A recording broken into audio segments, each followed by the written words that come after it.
Howdy doody, folks. How are we all? Hopefully everybody is doing fine across the world.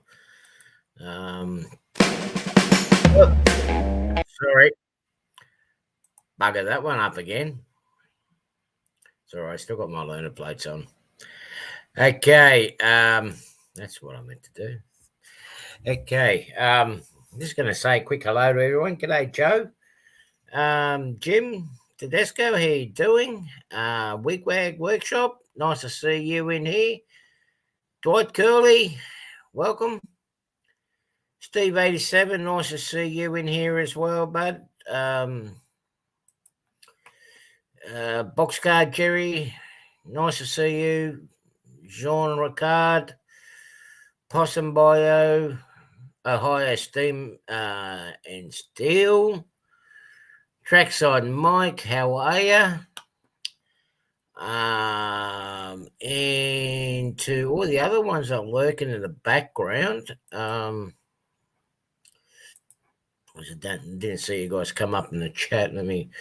G'day, Chris from Govia. Nice to see you in here. Let me go up on this list. This is more accurate.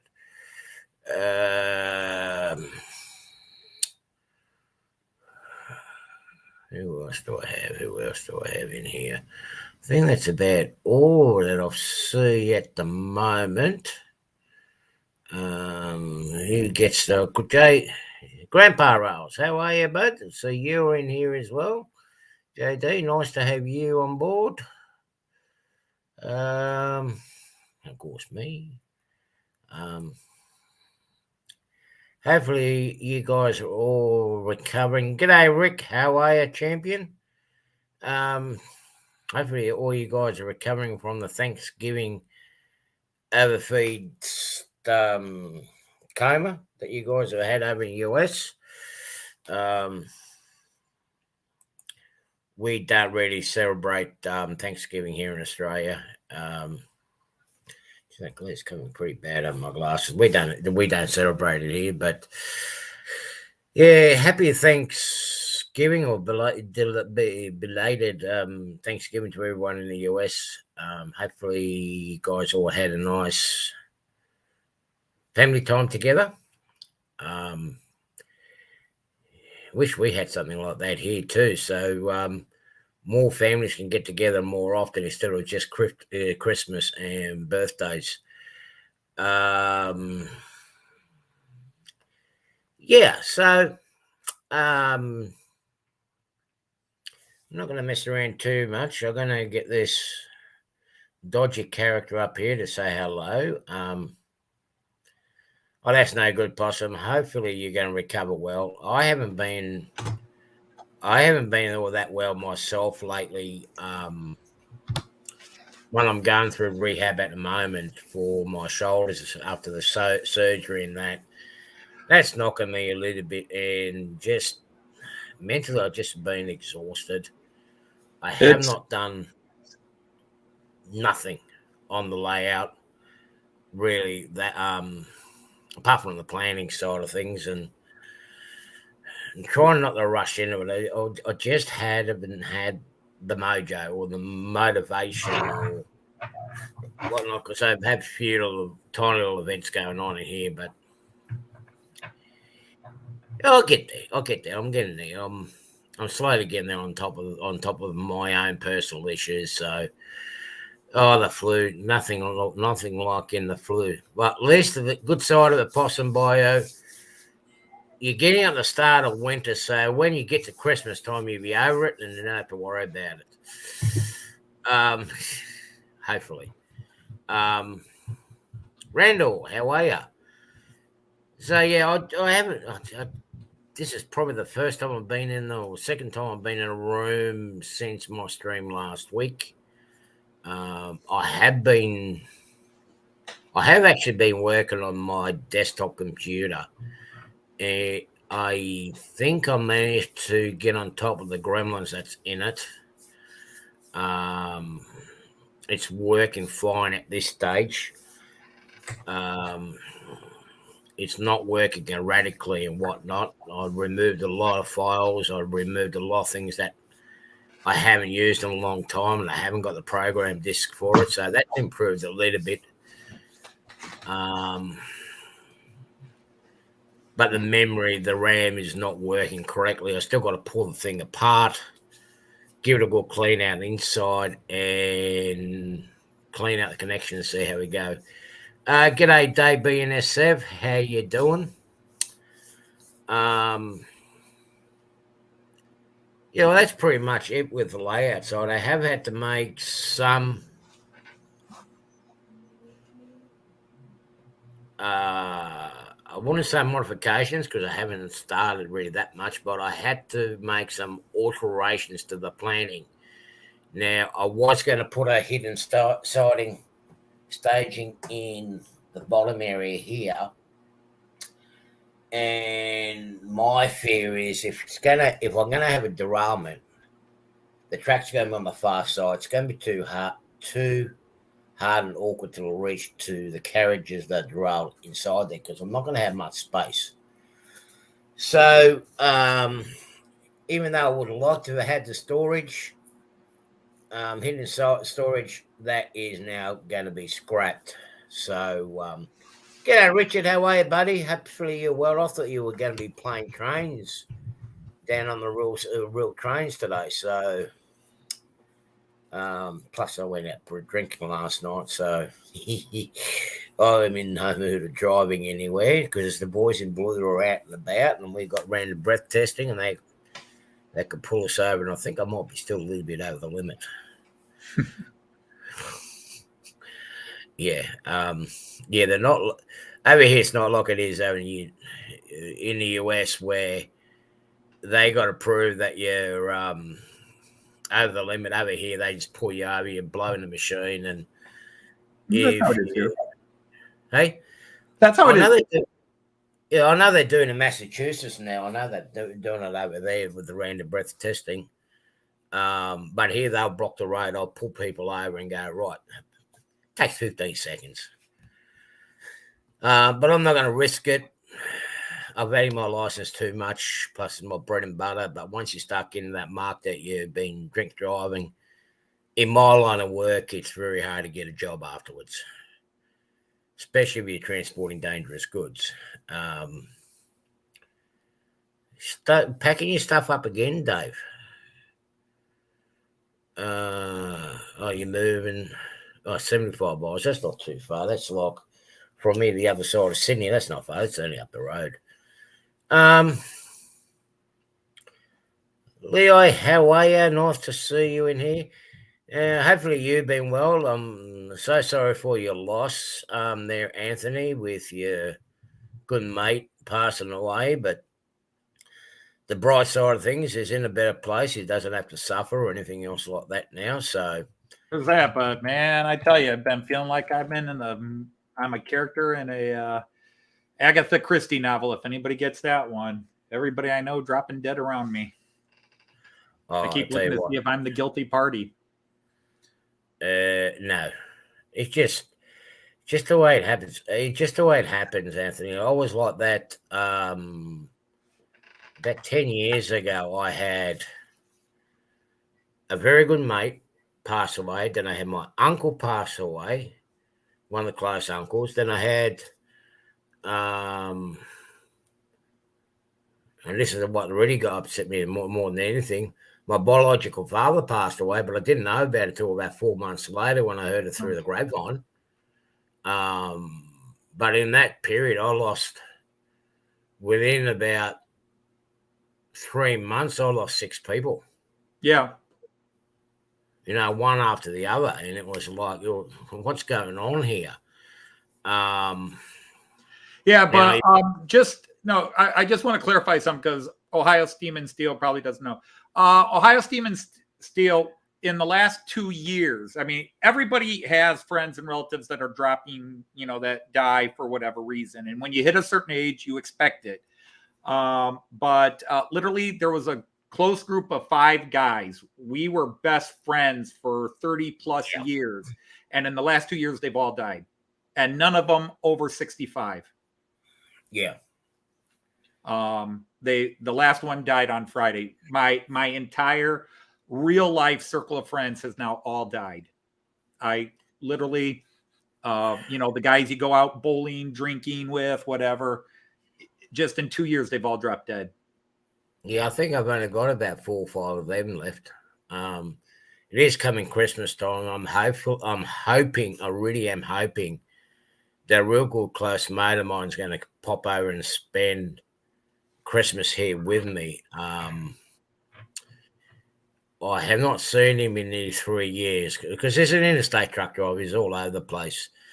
And I know I've spoken to him earlier in the week, seeing what his plans are for Christmas. Plus, it was his birthday as well. So we always, even though we don't see each other that often now that I haven't been driving, we still acknowledge each other's birthdays and Christmases. And I found out he's just split up with his partner again. And I told him, look, pop down here and we'll have a couple of quiet drinks together and whatnot. I mean, we're not big drinkers, but I mean, there's nothing stopping us from drinking coffee and what we call lolly water. Yeah. So that when I refer to drinks, water. Yeah.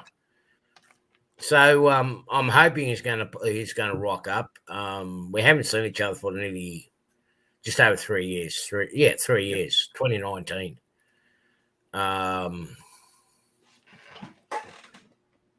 It's 3 years now that we haven't seen each other. Long reach. Jeez, I wished I could do that with my right arm, but I'm getting better at it. My strength is getting back. Yeah, well, isn't it funny how because I've been through 2 shoulder surgeries, and I haven't been drinking. 2 shoulder surgeries, and I've had to do rehab for both. And isn't it funny how sometimes the rehab pain hurts more than the original injury pain you were dealing with? Oh, yeah. Rehab. Ladies and gentlemen, this is an adult show. So if you weren't prepared for this, lock your kids away. But rehab's a bitch sometimes. And I'm not talking just your ordinary Karen needs to see the manager bitch. I'm talking the man-hating, black leather-clad dominatrix, I'm going to crush your balls type of bitch rehab can be. Yeah. Was that graphic enough? Yeah. It's have we made that point clear? Yeah. But I've got to say, at least mine's a cutie. I mean, she's appealing to the eyes. That's only the upside of. But Jesus, she put me through the ringer. But then again, I'm not going to complain compared to the things that she does. She goes abseiling down waterfalls, down the raging waterfall. Up here, you know how we had all those rains. She's showing me the clip of her abseiling down the side of the cliff, and I'm going. I had one PT who was in charge of my therapy, but I had different nurses and assistants that worked with me each day. And then Joyce's friends, when Joyce had one of her knee surgeries. Joyce has had a lot of knee surgeries. But like the second one before she wound up getting the knee replaced, there's a little place up the road from us, like a 10-minute walk, 15-minute walk, and she got rehab there. So the last 2 times I've had any kind of injury or rehab, I do it there. He's a local guy, very friendly. Great guy. He's got his own little rehab. Like there might be 4 or at most 5 people, but it's all personal. It's the same person. He comes in. He has college trainers, people in college studying to be physical therapists who come and help him. And that's how he keeps his labor force up. But it's a great little place. So now we always rehab there. I wish I'd done him when I had my first shoulder surgery. And when I got tired of my one rehab place that I thought just wasn't listening, I did move over to him, and Aaron's a great guy. But sorry, you're right, Steve. 87. That's what I was looking at a rehab. Yeah, I was making sure it's going to be good looking. Yeah, they're doing all right. I'm lucky. My physiotherapist went from around the corner to this organisation in town, and they do. It's basically occupational health and occupational health for all the workers. So if you got injured at work or whatnot, everything's covered underneath one roof, and you don't have to go to two, you got to go to so many different clinics. Everything's falling into under the one roof.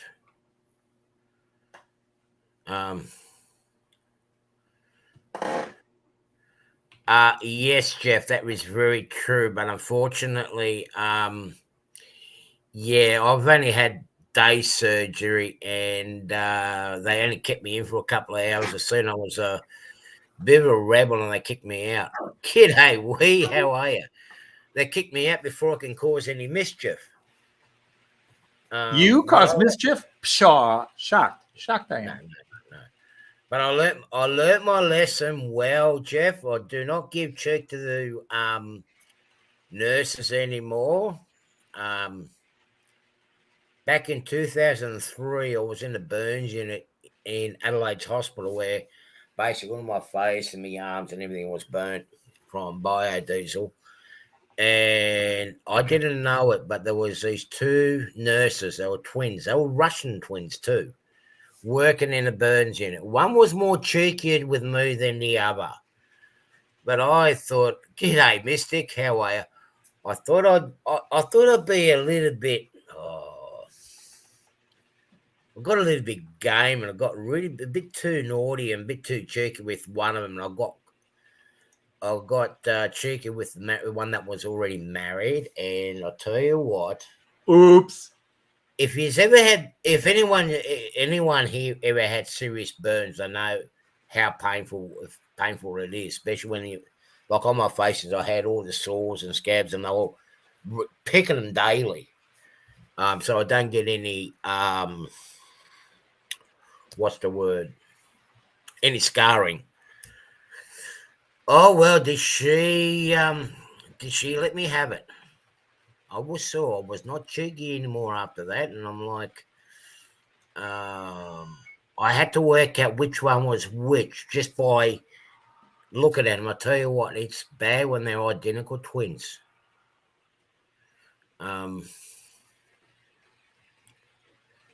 What's that? Did I let them?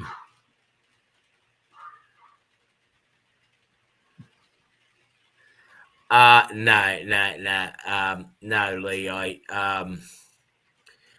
If it was that, it would have been all right. But no. I was burnt on the side of the road.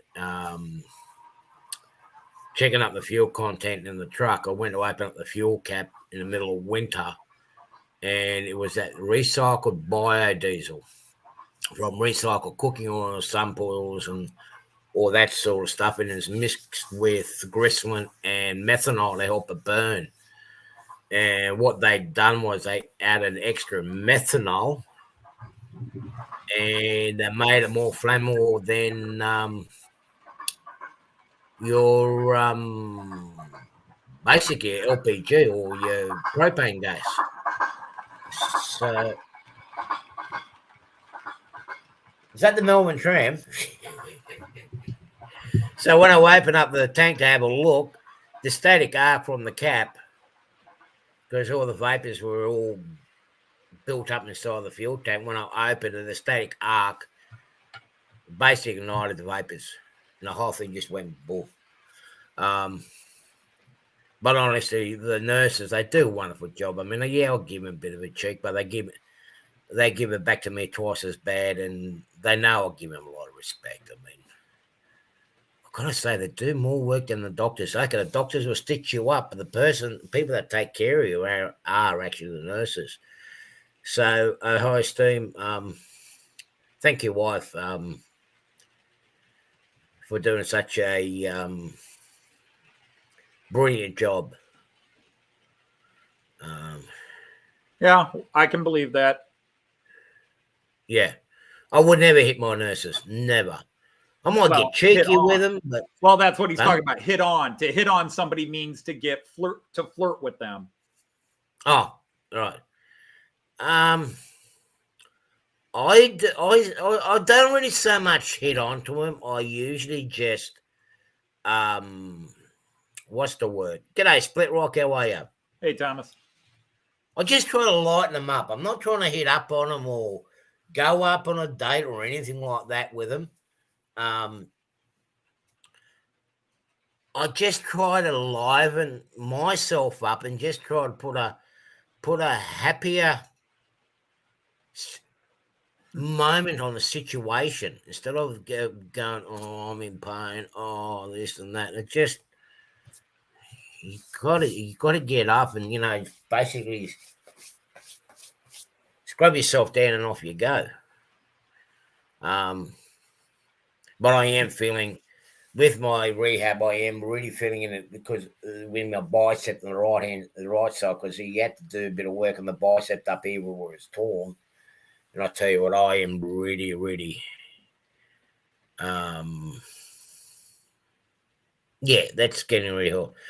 That's getting a bit sore. Artie just opens up the gun show for business. Well, bloody oath, Mystic. Why not? What you gonna do when the 36-inch pythons get around you? Yeah, that is right. I kick the Les. It is a wonderful thing. I did have a colleague that died of the same incident only 7 months beforehand. He was up far Queensland way. He was actually up towards your way or up Gympie way.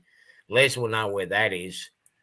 He'd done the same thing. He opened up his fuel tank and it splashed all over him. He was that badly burnt. They managed to get him to the hospital, but because the infection's taken in and everything else, he didn't survive. Question, Artie, did you get your naked picture? Oh, no, I totally forgot about that, Steve. Yeah,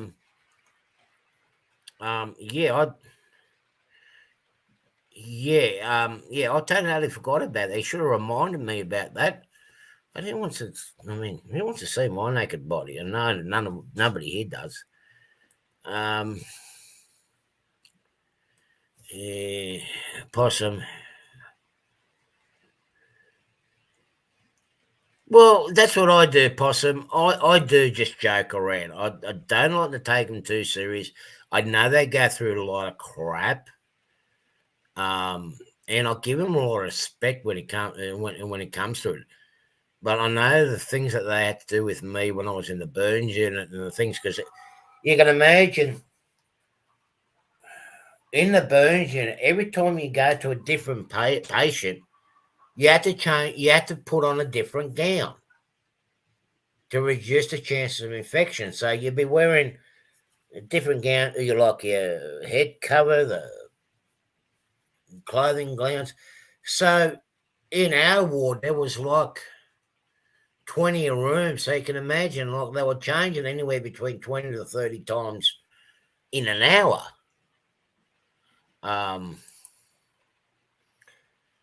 So yeah, I just don't, unless they've been arrogant and rude, that's a different story. But we don't have too many of them here. Yeah, look, mummy, there's a horse. Oh, yeah. Yeah, that's up in the northern suburbs from up here, Posso. And yeah, we get a lot of walruses that come down from Western Sydney to come down to our beaches down here. And I tell you what, it makes our whales look skinny. And I'm talking about a humpback whales.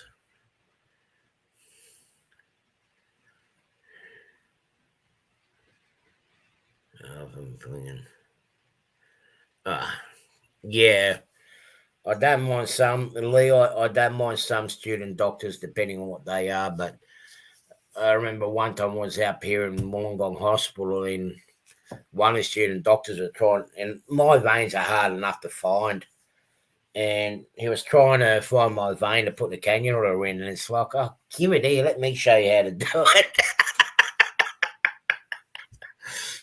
Yeah, my mum's like, what are you doing? Don't do that, don't do that. Oh, it's all right, I've done it before.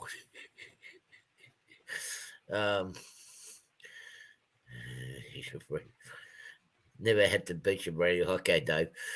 Yeah, it is getting summertime here at the moment. I mean, Richard can actually vouch for this. It was such a beautiful day here yesterday, and I thought maybe I'd get out and do some live streaming, but it looks so overcast and it's going to rain again. But I don't think it's going to rain. Maybe tonight, but I'll get out a bit. I've got to get out and get some more content. I'm just about running out of content. Okay, what I'm going to do now is enough of my jibber jabber. I'm going to send an invite if anyone wants to come in and join the jibber jabber up on here. We're all having fun here, so do not take anything too serious. We might take a mickey out of each other just to let off a bit of steam. I got my guy looks like a skull. This goes to Halloween. I'm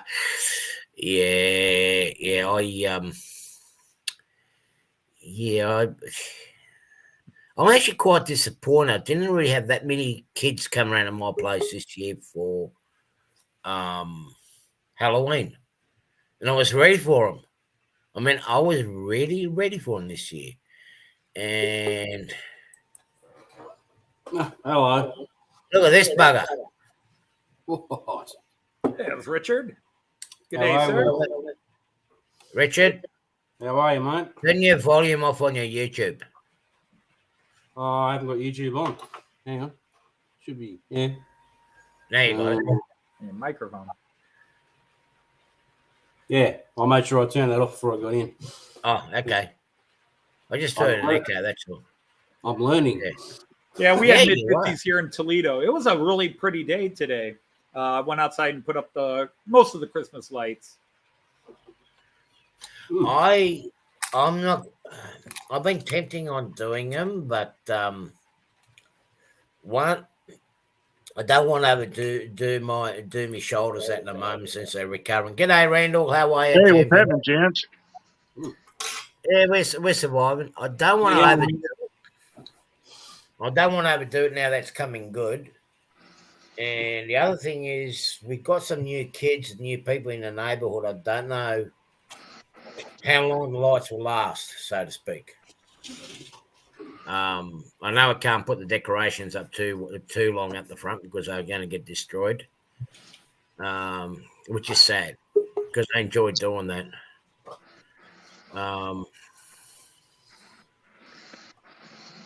All right, before you let the next one up, did he pass security clearance? Well, I know his team's not going to be playing my team in the World Cup because they lost against France. You would think they would at least beat France. Hello, John.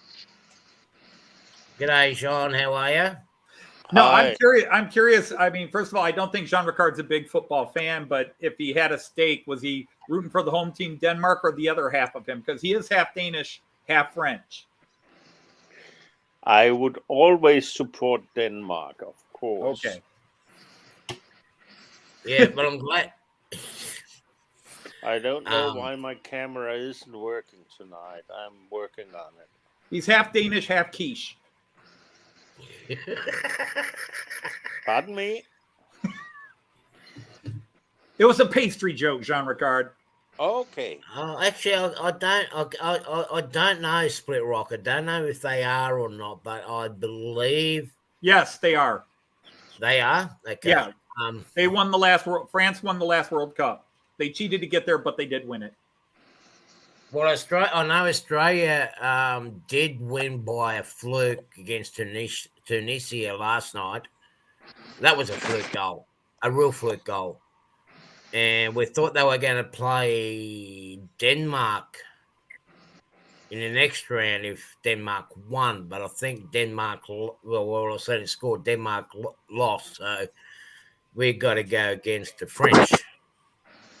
We lost against the French, and the final or the last in what do you call it in our those that we have to play in the first round is Australia. Yeah. So we have a match with Australia.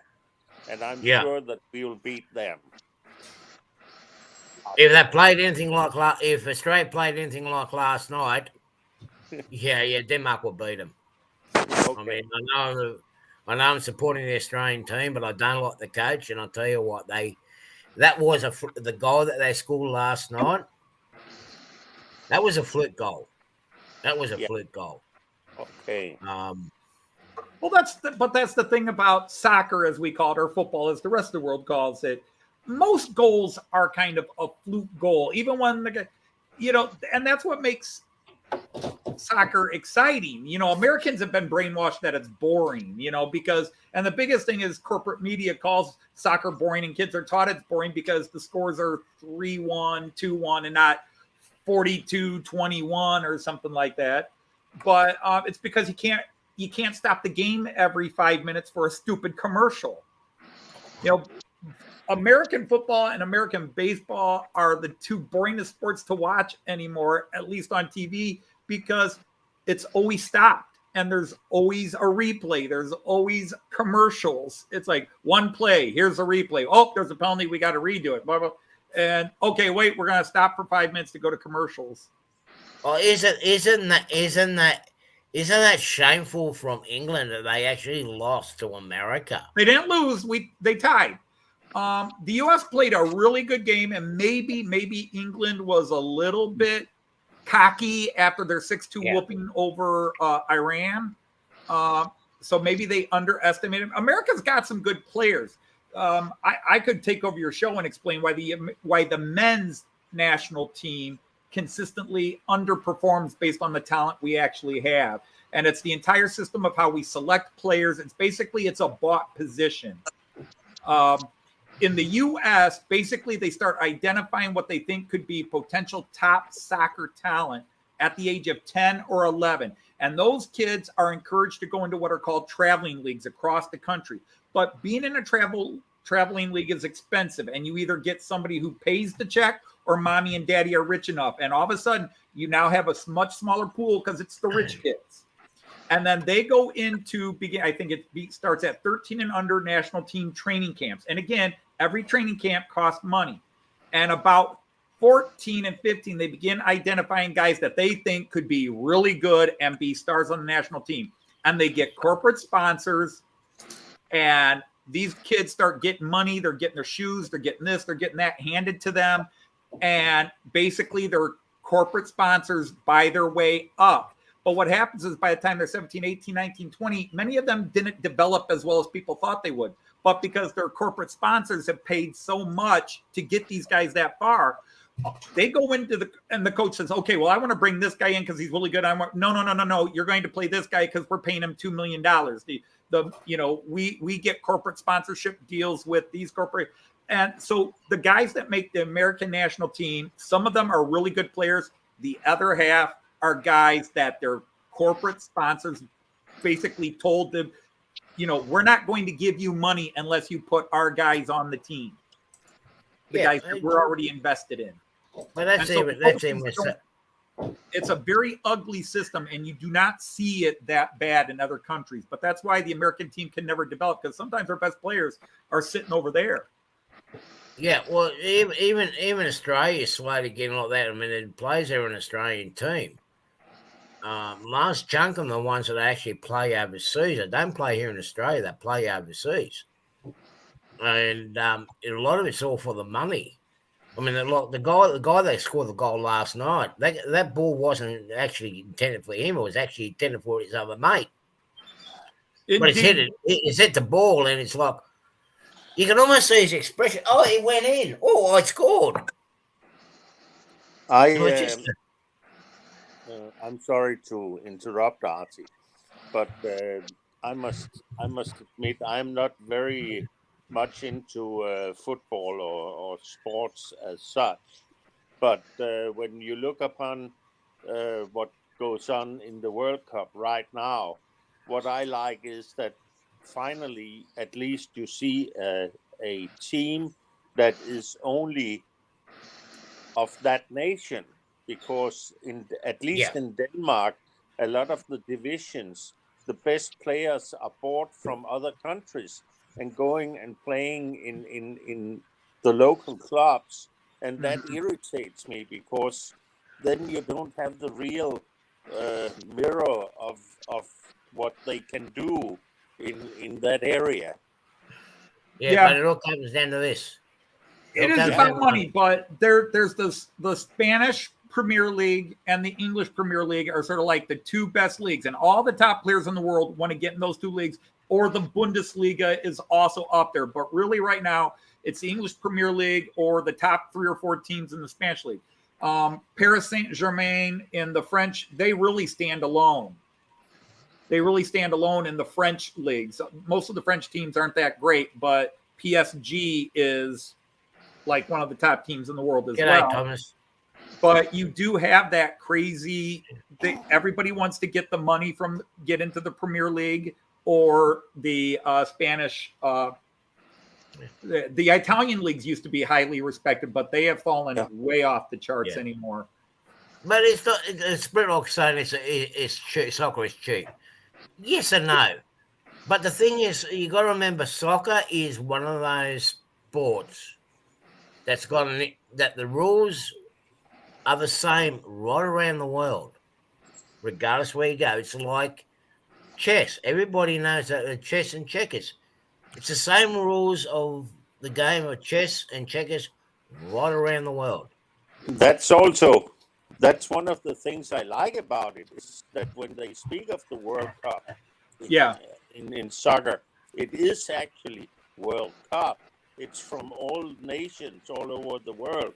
It's not like when you talk about American football and talk about the World Cup in America, because and baseball too. It's only the 50 states of United States that participate in that.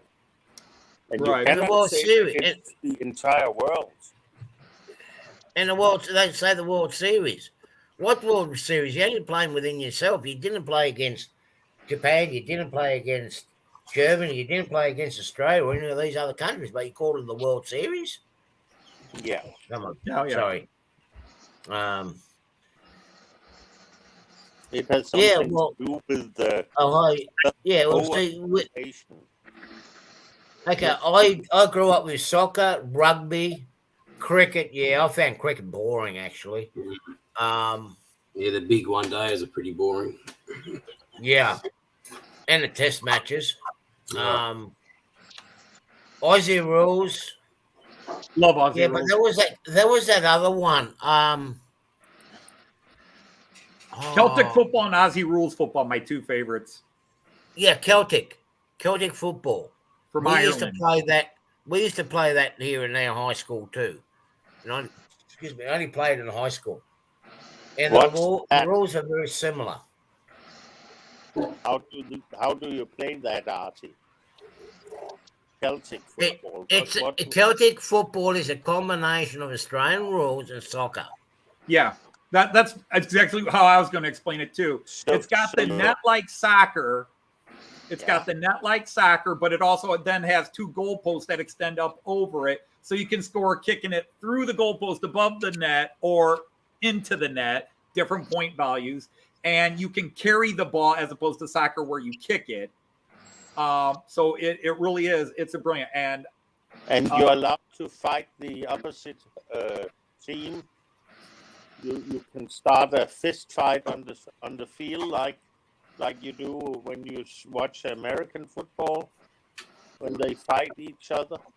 Yeah, but there's not that much fighting. But even when they fight, they're wearing pads and helmets. Nobody feels anything. In fact, most times they get yelled at because they're punching a fist into a steel helmet. You see, at least with Celtic football, like, you idiot, you can't afford to get injured. There's no pads. It's full contact. No body armor. Split rock. Actually, to be surprised, you'll be surprised. There's a oval not far from between me and Richard's place, where they actually do baseball, and they're actually pretty good down here. So don't underestimate our players. There is a fair few Aussies that have actually gone to play baseball in the US, as well as playing in your wannabe football game over there because your guys don't know how to run. Um, Well, they got that much bloody gear on, helmet, bloody whatever. How can you see where you're bloody going anyway? well, that's what it can. But look at them when they say it's a touchdown. Man, the ball doesn't even touch the ground. How can you call that a touchdown? No, he's playing. Seriously, how can you run with all that gear on? It must be freaking heavy, man. So anyhow, Yeah. everybody, welcome to Sky Sports and Trains. Yeah. Yeah. Hey, it's like your channel. We can be talking about anything in here. What about is any of you into handball? You know, the game where you actually play the ball with your hands and have six players on each team, and it goes pretty fast. Oh man, I have not done that since I was at school. Which game is that? We used to do that at our schools here, but it never really kicked on after us. But yeah, the handball, that was a lot of fun though. Did you do that, Richard? Handball? Oh, I haven't played handball since I was in school, yeah. Yeah. That's the only time we played it. The only reason why I ask is because that's one of the sports that are relatively high valued as entertainment in Denmark, and that's because you can play it all year round in like indoors arenas, and it goes pretty fast, you know, and at least in Europe it's very popular in all European countries. Yeah. It used to be it was pretty popular here, but I do occasionally see odd kids playing it, but as in grown-ups, no, I have not really actually seen any grown-ups.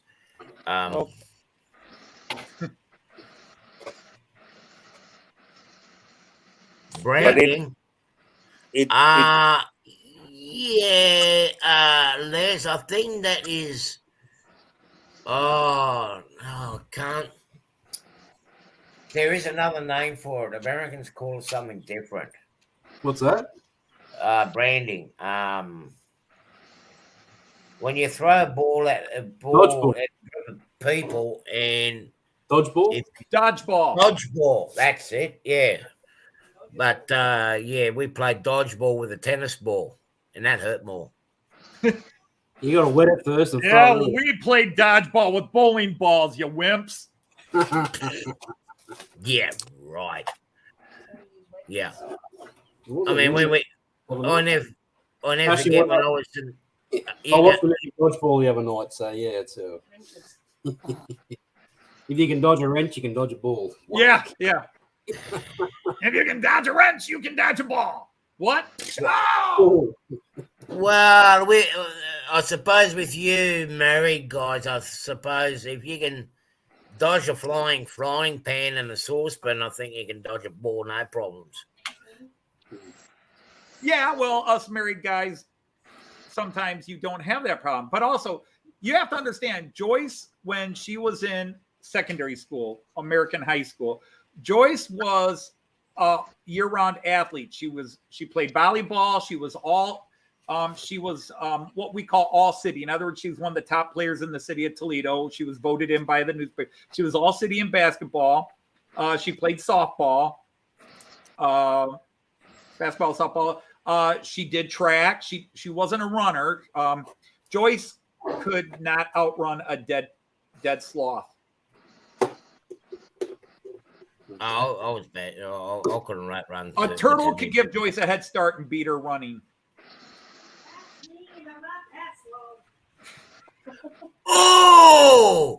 Oh! Did everybody hear that? Oh! I heard that. But she's not that slow, but she's slow. Oh! But she wasn't she was very athletic, played sports, and she's still killer on the tennis court. I'm sure that she's pretty fast enough with a badge. We have seen that, Anthony. Yeah, So but you that's just when she's beware. threatening invading space monkeys. Yeah. But ain't you some kind of space monkey when it comes to that? Only if that's what she wants me to be. But yeah, Joyce was an athlete. My thing is, my father raised me. Whoops, go ahead. I'm working on some freight cars today. Shock horror. Oh wow! What you That's changing cool. your flavour? That's an old. So you're going to do that in the BHP colour schemes with the No, individual- I'm gonna go. I'm gonna go an aluminium color scheme with a L7 logo on it. Okay, cool. Hang on. Yeah. Oh, good. You're going to. Yeah, at least you're doing the right colour scheme there. It's not orange and yellow. Yeah. Well, hang on a sec. Oh, hang on. Sorry, mate. See ya.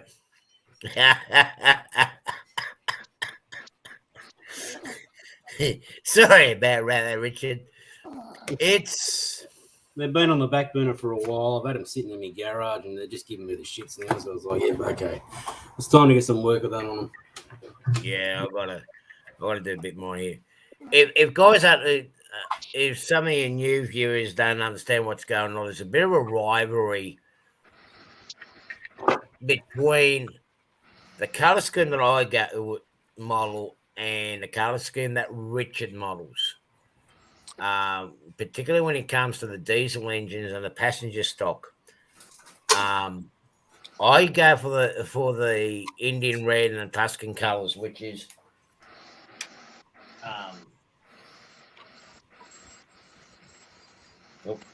basically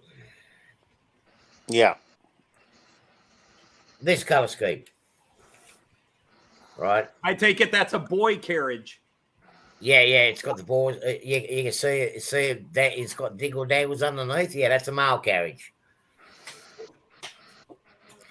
And Richard, where's your candy? And that's what we call the candy colour scheme, which I like that one. Came after the one that I do. But you're basically running the same company then, just in two different schemes. Okay. Yeah. Two different areas. Mine's actually the second scheme, and Richard's the third scheme. Okay. So, but what years were they running in the different color schemes? You know, like Richard, when did they stop using your scheme compared to artists? Well, this come out in the candy color scheme come out in the 80s. Yeah. And probably stopped paying candy about 1990. Yeah. Right in that area. So, Artie, you are actually running some pretty modern color schemes on your trains then?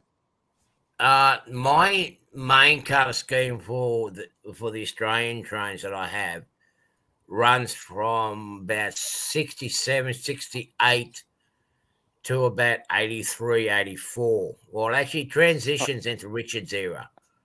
Okay, so you were the first first scheme then. Okay. Yeah. So what happens is my colour scheme actually blends in partially into Richard's scheme. We can actually, depending on what we use, we can actually interchange our rolling stock together. Okay. So it's not that, but it's like, for example, you prefer blondes.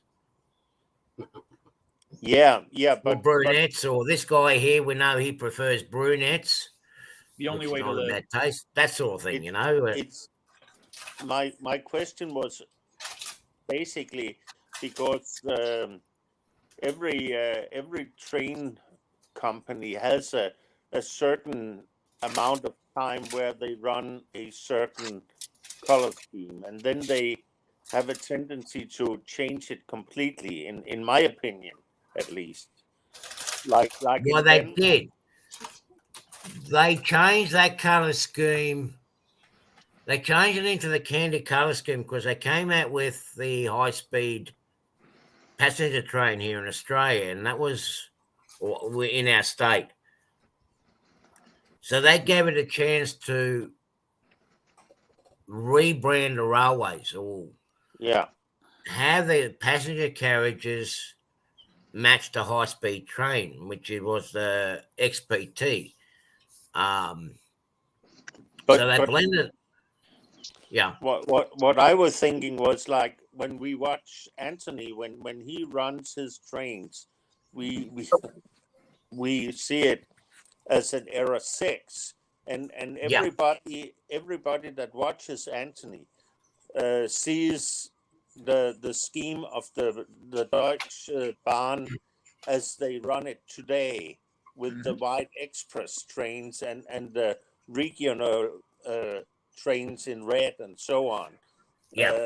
For example, if I was to make a German train if I found my German coaches, they would be in blue and green instead. Right.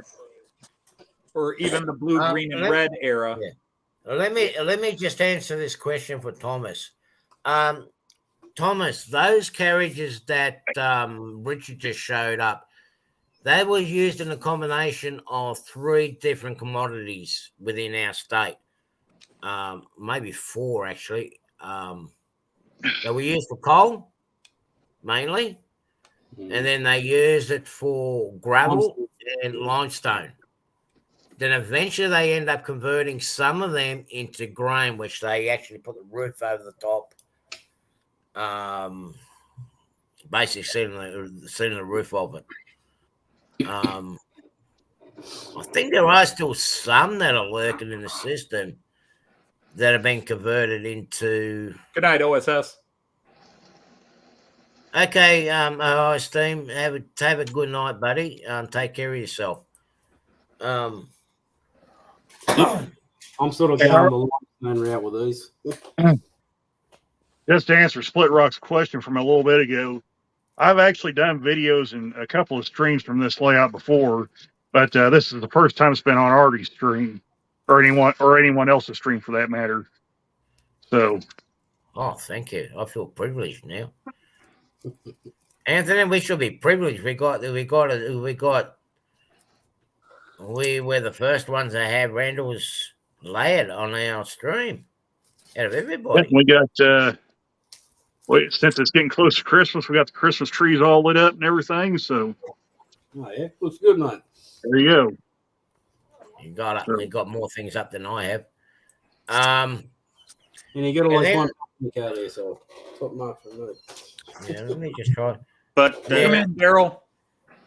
Hey, Daryl, how are you? They did do another color. I'll just see if I can get one up. They did do another color change when they separated the passenger service and the freight services, when they divided those 2 entities up. What the state government, because our railways were run by the state government, and what they'd done was they divided the passenger and the freight services to 2 different entities. Where the freight basically had to form itself a company and work as a what do you call it? Like a private business. I'm just trying to. Now, when they did that, they actually changed.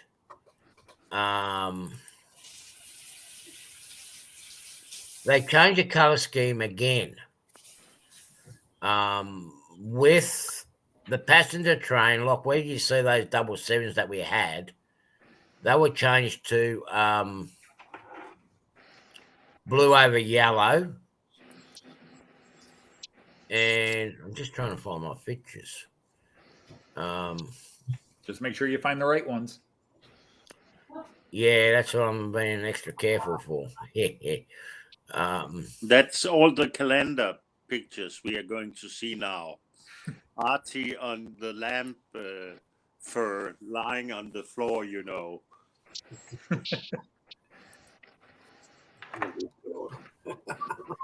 They gone into yeah. Thanks, John. You're a great power, buddy. Where are they? They were here. They went into a blue and yellow colour scheme, which we call freight. What was it? Freight rail blue, wasn't it? Freight rail blue. Oh yeah. You got one handy when in retro. You don't do that, do you? Oh, I haven't got any photos on handy.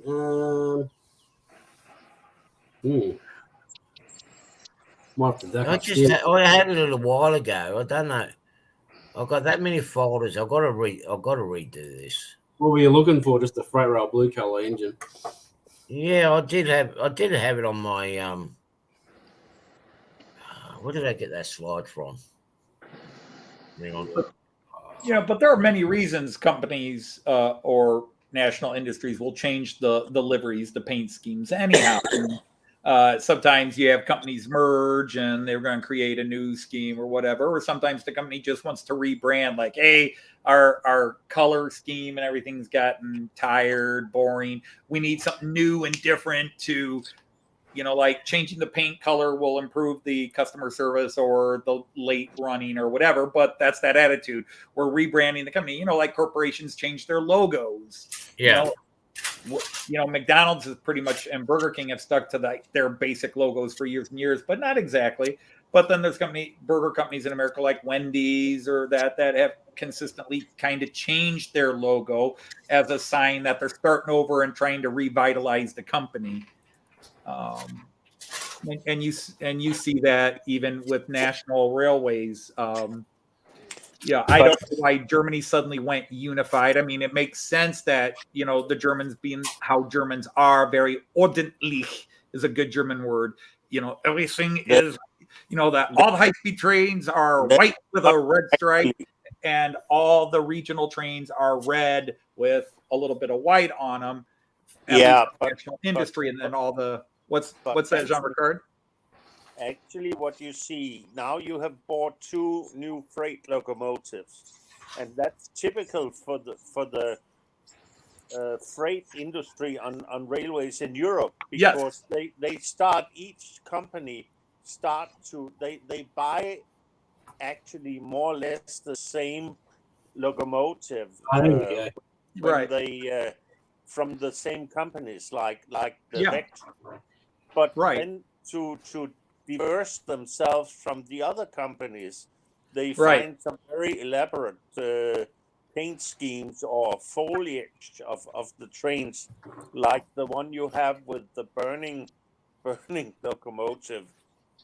Right, exactly. They it's some eye-catching, flashy. You see the company name on it, and it sticks in your head like, wow, that was cool. That company's cool. It's that. Again, it's still that rebranding, and you see that especially in freight. It's just interesting because, but when you're talking like passenger service in Germany, there was no big change, but the high-speed trains in Germany years ago, the locomotives had their different colors. I mean, certain, like the TEE had its certain livery to make it stand out because it was the Trans-Europa Express, and it was a fancy train, so it'd be sort of like just like the Orient Express had, depending on which route it was running, the very beautiful almost navy blue cars and design on it. But your average stuff, like you go back to era 4 and 5 in the German train world, and the passenger trains, there are certain schemes like color of carriage represented what class, first class, second class, or third class. But the colors were very kind of the train, that's another reason I don't do it. I mean, I got into modern era because I'm a modern, that's my exposure to trains. But also, as I look back, there's kind of some cool looking cars, but I also find them kind of boring because the cars are just this bland, boring green or boring blue.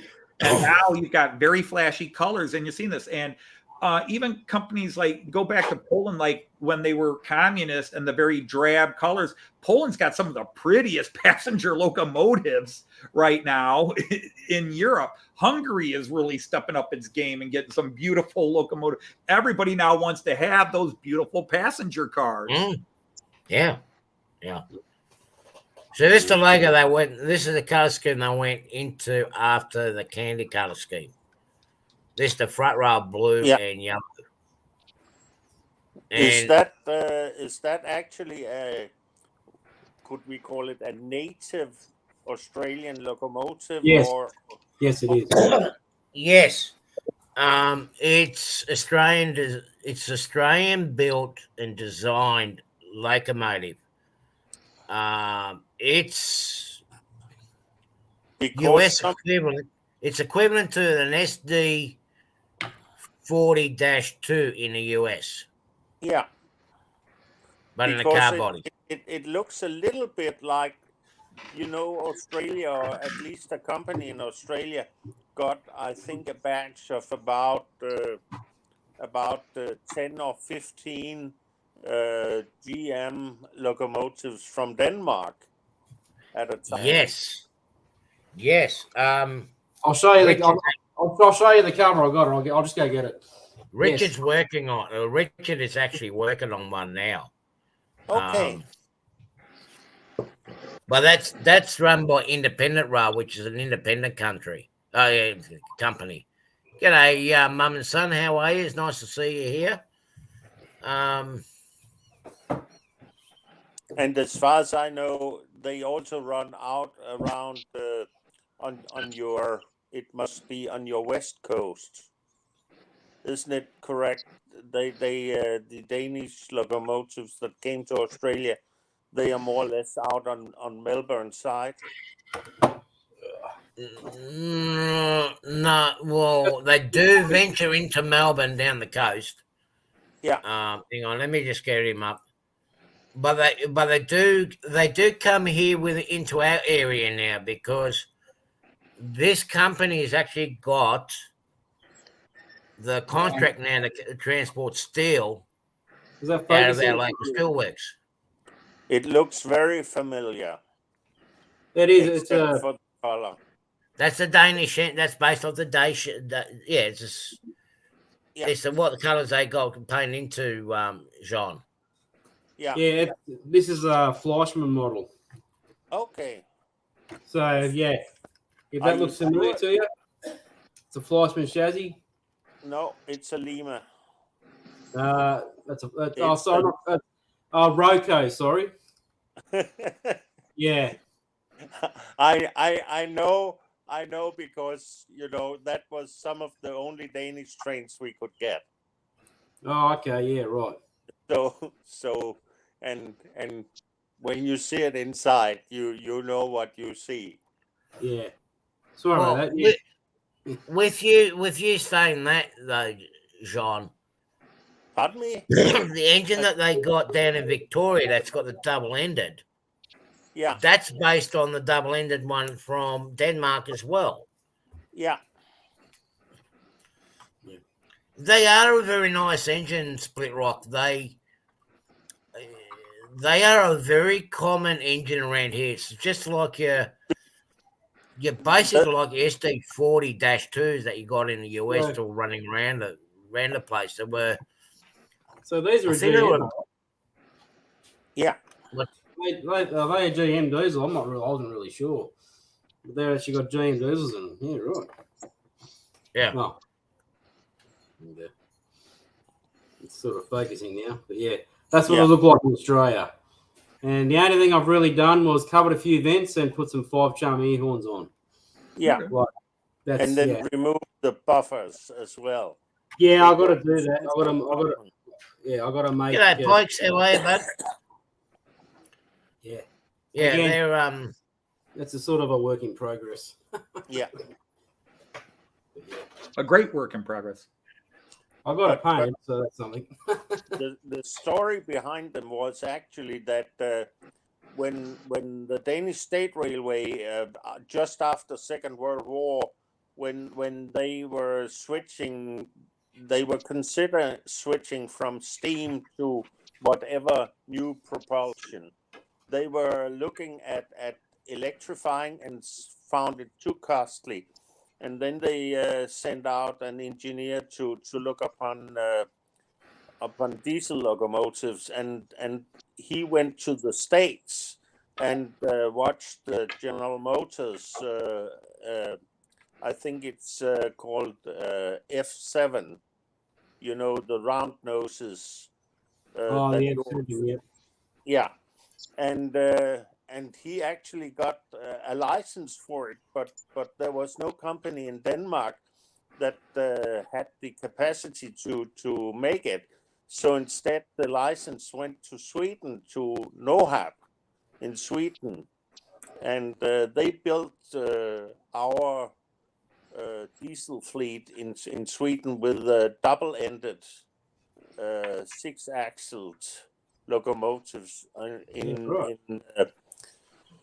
In the States, they only used bogies with 2 axles, but due to our tracks were being of a lesser profile, they needed to lower the load on the axles, so they had to make the bogies 3 axles on both ends of the locomotives, and then same here. Yeah. That's what. Oh, by the way, Jean Ricard, I got to ask you because I forgot about it on Friday.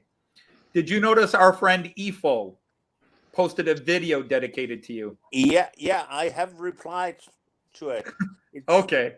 It's very nice to see that somebody can get it right the first time, that I don't have to put up a fight like I have with a certain American that only has recently. But you'll notice he titled the other video "Running It the Right Way" and now the Jean Ricard way. So actually he's saying you're the one who's backwards.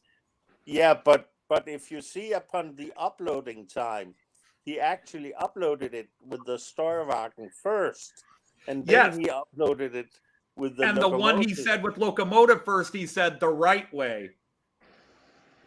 Well, it's locomotive first. It's not the right way, and you should know that by now, Anthony. Because if you think about it, there's a reason why the Germans run so many trains with Steuerwagens. That's just which direction it's going.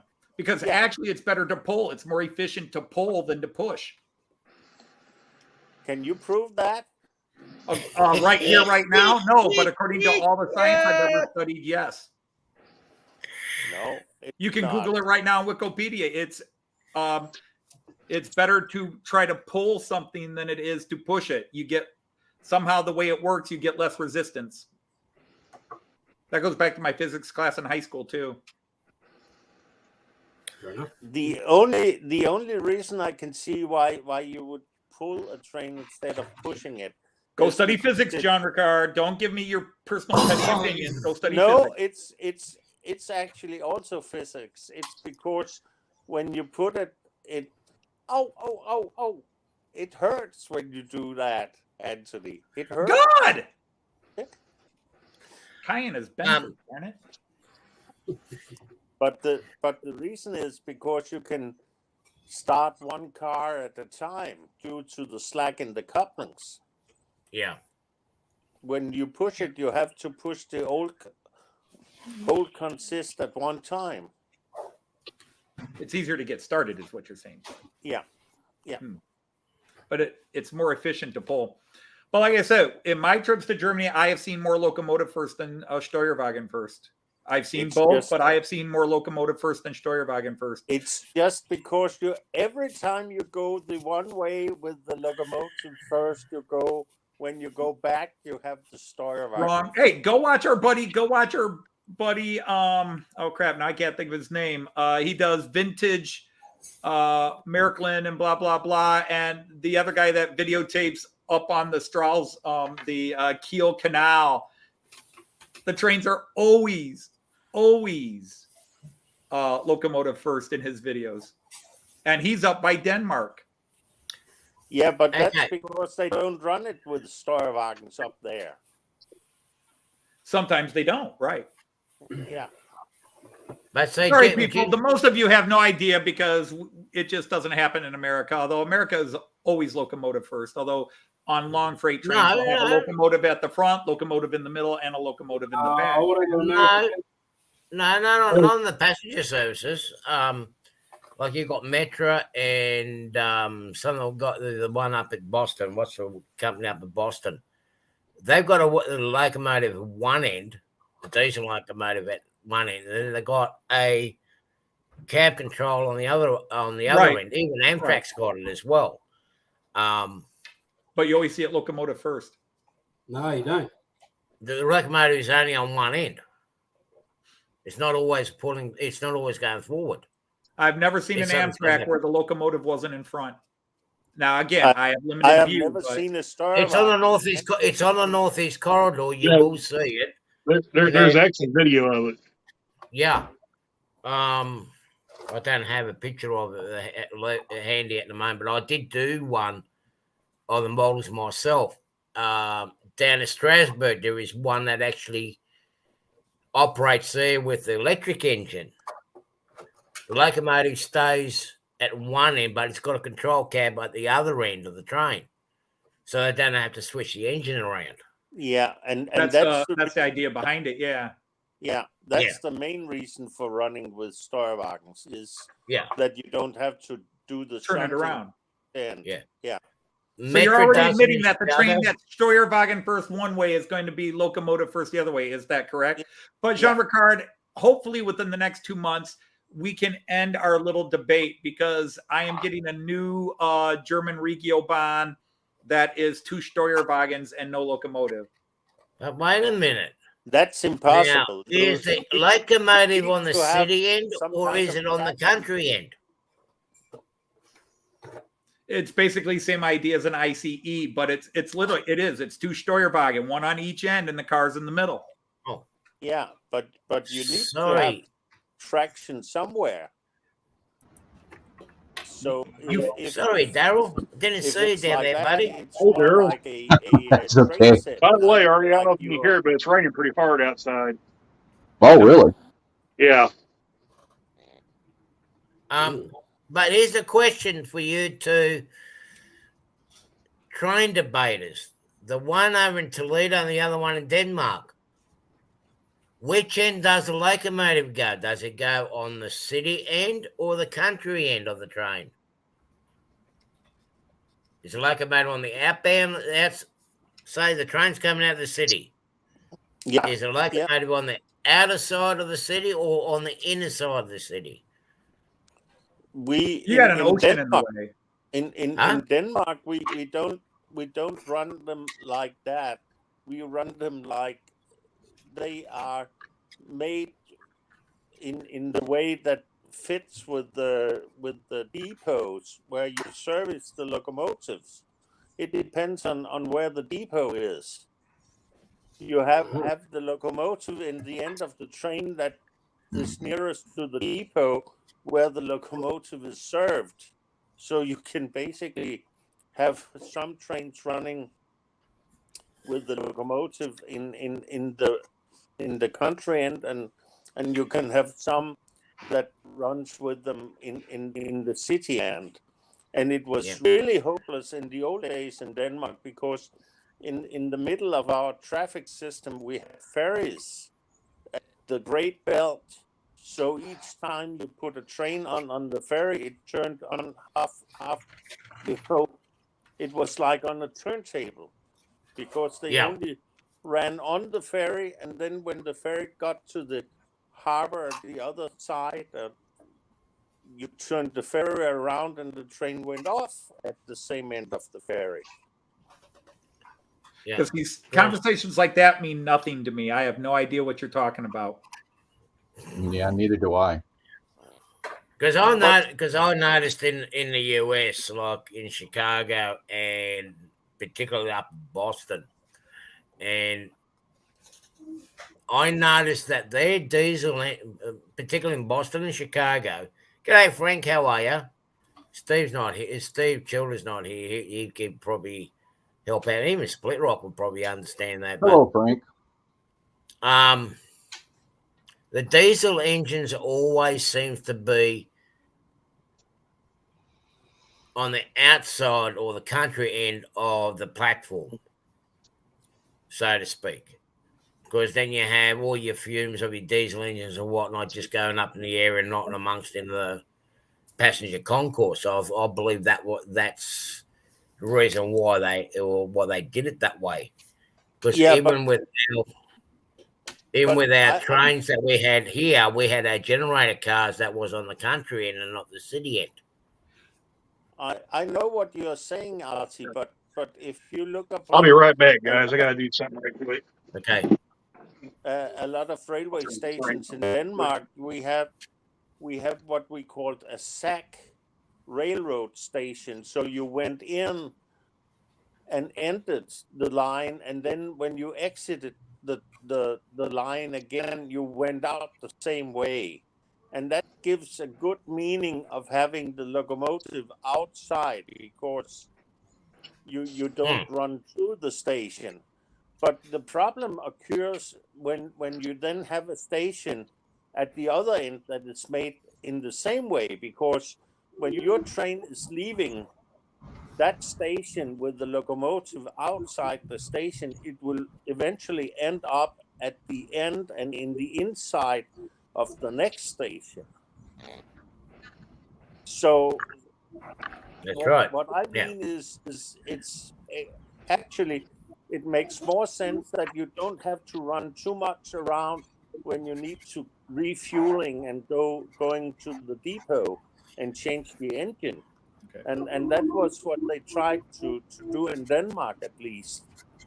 And what I explained about the ferry is that if you have a ferry where you only put the train on from the one end of the ferry, and it goes out from the port, and when you come to the port on the opposite side of the water that you are passing, then the ferry makes a 180 degrees turn and goes off from the ferry, and then you have made the whole train going in the opposite direction. And you see, and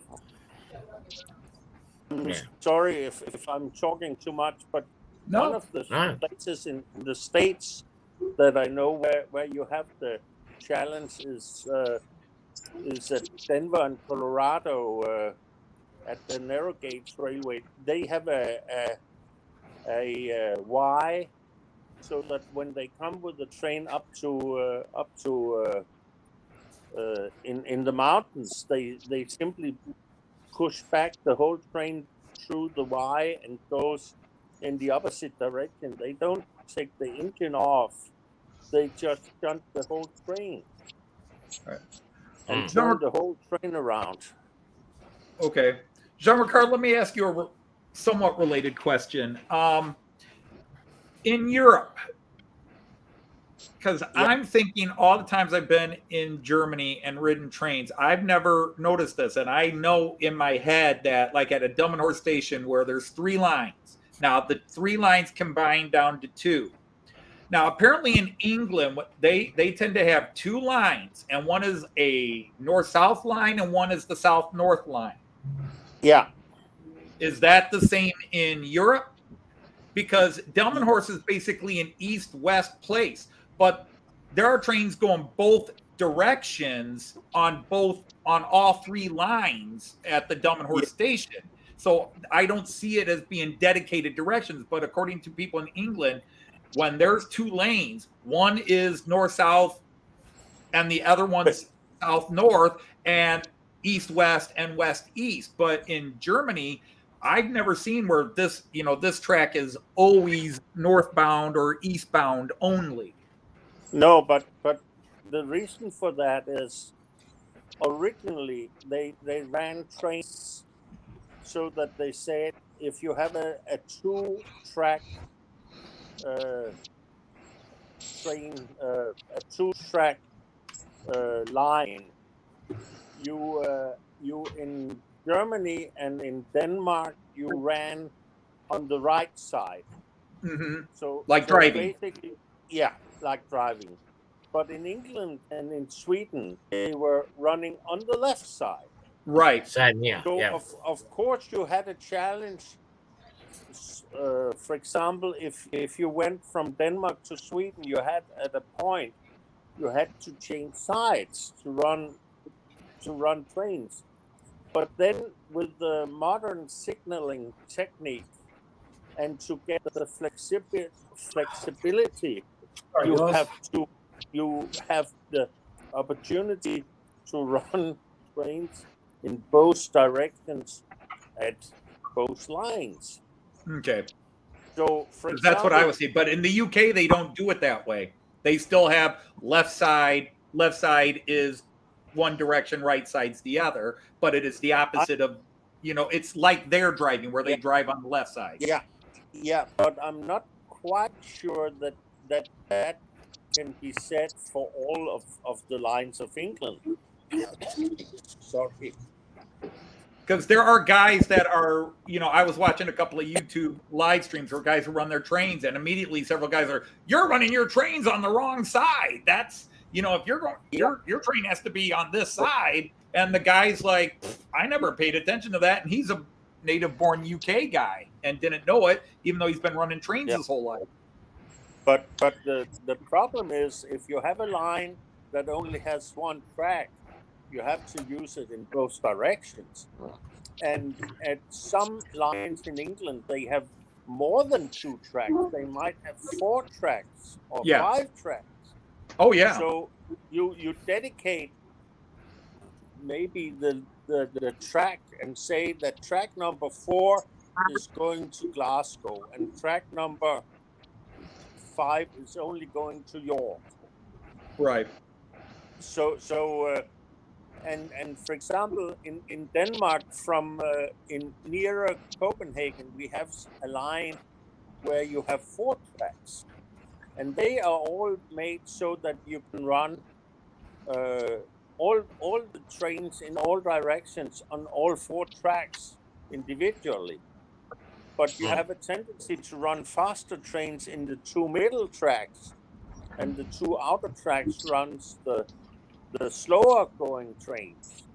And that has something to do with the safety, so that if you have something standing nearer to the line, it's better to have a 200-kilometer train going in the middle,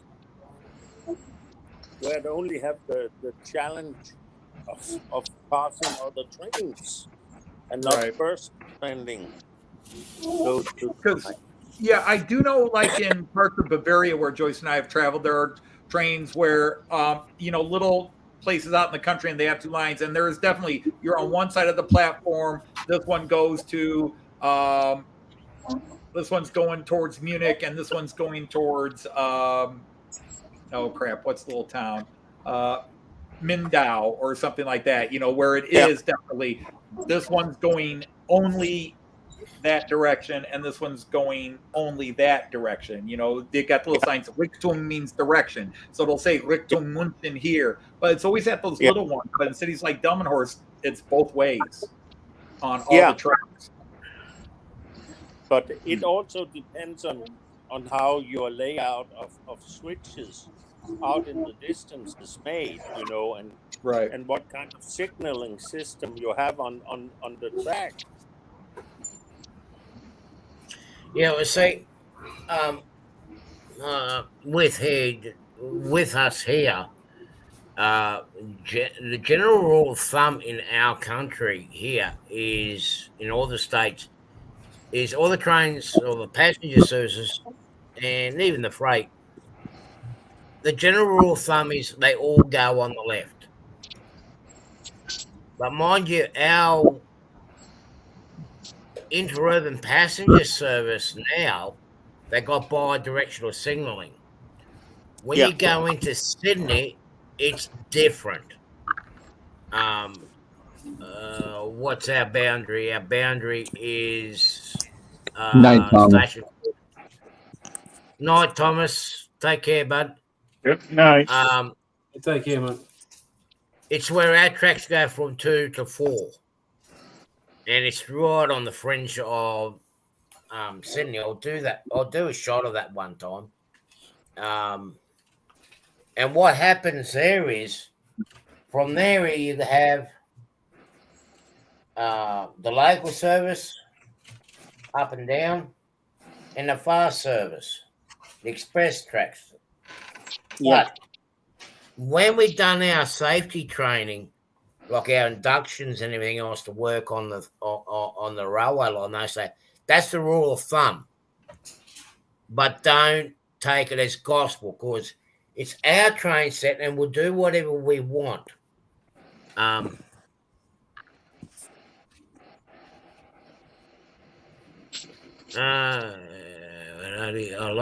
love a chat, but the chat's in not one. Hang on, I'm just trying to see what he's trying to say there. Hey, Nancy, Joe. Yeah. Hey, I think Frank was asking where I went just a little bit ago. I actually had to run in and put my butter in the refrigerator. Got to put it in there. Hi, Nancy and John. How are you? Yeah. So they do have a basic rule of thumb, but they, as I say, they can change. They can change the rules at the drop of the hat to keep the system running. Basically, that's what they say. That's what they're saying to us. That's precisely the same what they do in Denmark to Hello, keep Mike. the system running. Hi, Mike.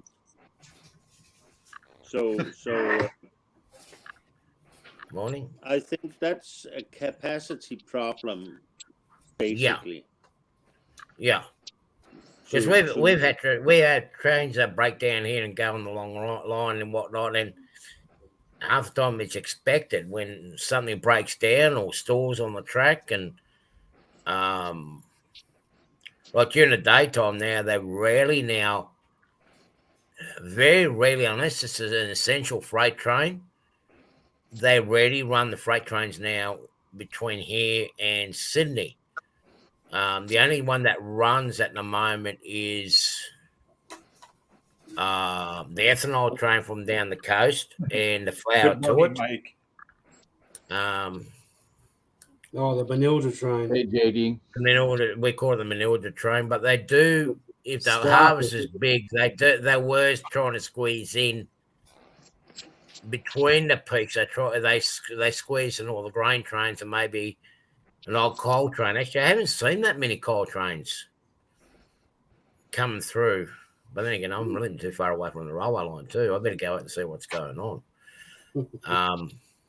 But I know I went past the Port Kimberley Loco depot, and I have seen a lot of those blue Pacific National, which is that blue engines that I showed you. There's a lot of them parked up at the moment. So,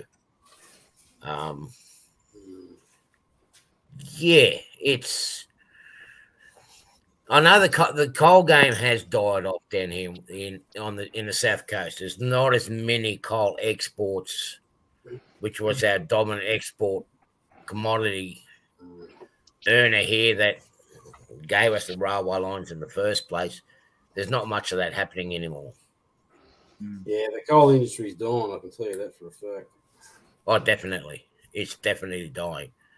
But yeah, have a look. Oh, sorry. When I was at Dandrovian, they tried to go for an extension under the water catchment, and obviously they didn't get that. They already are running that mine is already under partially under the catchment area. Yeah, but they wanted to go further in, and then they said no because. Hey, Ian. You see, where I am, I'm safe in case they do piss a hole into the main reservoir. I'm a lot safer now than where I was before, because the torrent of water is not going to hit me here. I've got that hill, that's going to be the breakwall.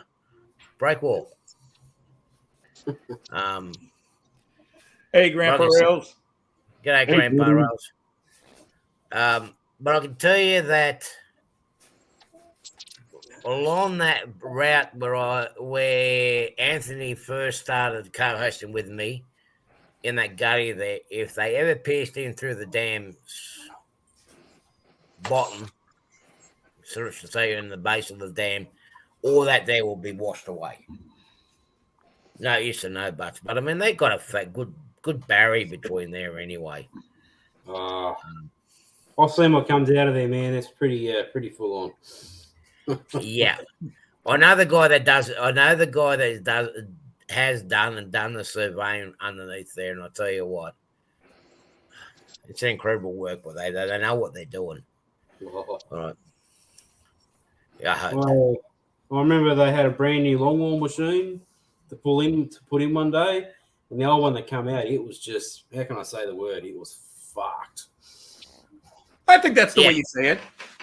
Yeah. I mean, they really work until they're wow. It's just the old longwall machine was just scrap metal, and the new one just went straight in and came out. They last about 6 months, and they pull them out and replace them again. And that's big dollars, man. That's like really big money. It's just unbelievable. Hey, 187. Yes, they have. They have. Yeah, they have. There has been the Chinese locomotives here. I do. Really? Yeah, we do. We do. Cube's got the fuel and the haul and the copper concentrate and the steel train down here. I'll tell you what, I'll go down in the next week, still 187, and I'll get some shots of them. But there is a variety of locomotives here in the area that are Chinese built. Oh, Chinese built. Oh, okay. I thought like yeah, okay. I was seeing all these Danish logos that come over and like, yeah. Anyway, yeah, that's all right. That's yeah. Okay. Yeah.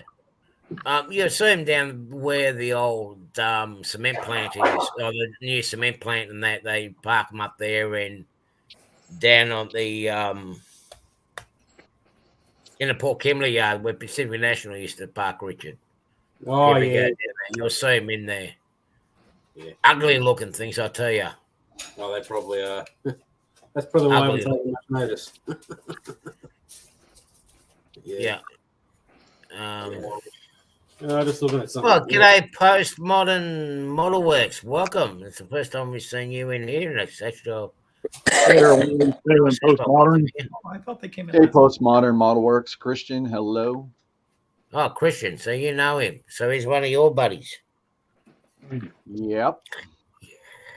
I think he popped in last week, but been in so many streams, hard to remember. It could have been, yeah. I haven't been to that many people's streams this week. It's just been one of those dreadful busy weeks.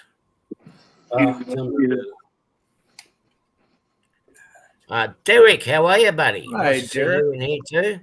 Hey, Derek. I was lurking, but I couldn't type. Yeah, thank you, Derek. It's been a crazy couple of years. Yeah. Yeah, I suppose we'd be waiting to see the new passenger trains coming down here within a month, or by the sounds of it. What so it's going to of their way? Apparently, the idiot transport minister who's been causing all the trouble has actually bowed to pressure and has signed off to do the safety changes on these new trains that have been imported from China. So, it's metal and it's from China. It's dangerous. Well, that's why the unions have been. That's why our rail unions have been striking for how long now? 6 months. Oh, longer than that. It's been going longer, yeah. Oh, hey, Dave. G'day, David. How are you? And likely to get Maserati within the next year or two. The biggest argument is why we've made trains in Australia before. Why don't we make them here again? That's been the biggest argument. One of the problem is that most of the world is actually buying what China is delivering, and they deliver everything and basically deliver it to a price where they can be so competitive with the local. You can't be. I mean, the locals can't be competitive. Yeah, That's yeah, right. exactly. And That's right. actually, the only nation in the world that does a little bit about saying we don't want the Chinese stuff is the United States, with at least with some of the electronics and so on. Oh no, we get the vast majority of it comes from China. You know, sadly, even most Americans don't realize how much China owns of the United States. If China wanted to be douchebags, China could call in its marker tomorrow and the United States would be bankrupt and we'd have to sign over about 36 states to China. That's how in debt we are to China right now. And that's not an exaggeration. It's not. Yeah, it's not just America. The problem with debts is that, as it said, Christian. it's very difficult to move something to China from the States. You know, so. Well, you know, and the conversation can very quickly go political, which we don't want. Yeah. I don't. But just think of it in the hobby. Think about it in the hobby. The companies that now get, like in the UK, Americans, I don't know, but I know both Hornby and Bachmann in the UK have a lot of their stuff made in China, and the metal quality is so bad. And you can tell the difference between the Pico has some stuff made in along with their European things. They have some stuff made in China, and the stuff that they have made in China is their cheap, low-line stuff, and the metal is crap. I do. Which line is that, Anthony? I want to know. What's wrong with what?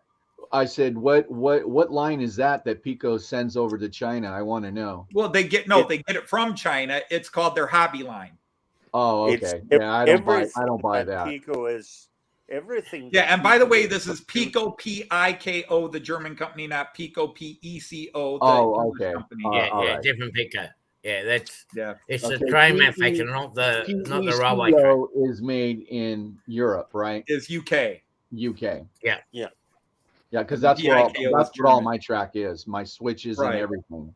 But even that, like Hornby, most of Hornby's baseline track is made in China, and it's garbage. Even people that love Hornby stuff will say, get Pico track, P-E-C-O track, or somebody else's track. But, you know, somebody who worked in the toy industry, but also I do tons of DIY projects. I'm constantly rebuilding things in the house, making furniture and things like that. And I get wood screws made in China. And even if you pre-drill the hole, half the time those screws strip before you can get the nail sunk or get the screw sunk. The quality of metal out of China is just so bad, but it's so cheap. You can't compete with it. You can't, it's very flaky. I mean, Richard will remember the time when they've redone our stadium down here in Wollongong. They put the new roof on it. Oh, that was a big blunder. That was the first gust of wind that we got here, Rocky. If you ever come down and visit here, you'll understand when I say we get a big gust of wind. You'll know what we're talking about. The wind. Hey, Corey. That only the roof wasn't even on for about a week, 2 weeks, and it still had failed. They actually had to get the cranes and whatnot to hold the roof in place without it falling down. That was a very expensive exercise, and the steel that they used flaked. You know, when you eat a lot of those apple pies or whatnot, and you got that flaky crust. Yeah, it was like that. That's how the steel went. We ended up taking a whole heap of that pipe from that Chinese pipe to the scrapyard, and usually when you get a pipe, it was squash and bend like a plastic straw. No, this one just crumbled at the jaws of the hydraulic shears. G'day, Nathan. How are you? Nathan and Martin Shearsma. Good evening. Yeah, I know they were having issues. The safety issues they were having with our trains is what I heard from the grapevine, and what's been put on the news was they had braking issues. They had issues with braking with them, and the other one was we call them guards on the passenger trains. They usually have the guards door open and monitor with their own eyes as the train is departing and moving along the platform. And here's the eyes and ears to see what's on that platform until the train is cleared. Now, the guard could not stand out or have the door open or the window open to look down the platform. Now, you have kids running down, you had all sorts of things scenarios that will happen. And they want that changed. The trains are, what are they? I think they're, I cannot remember how many inches they are.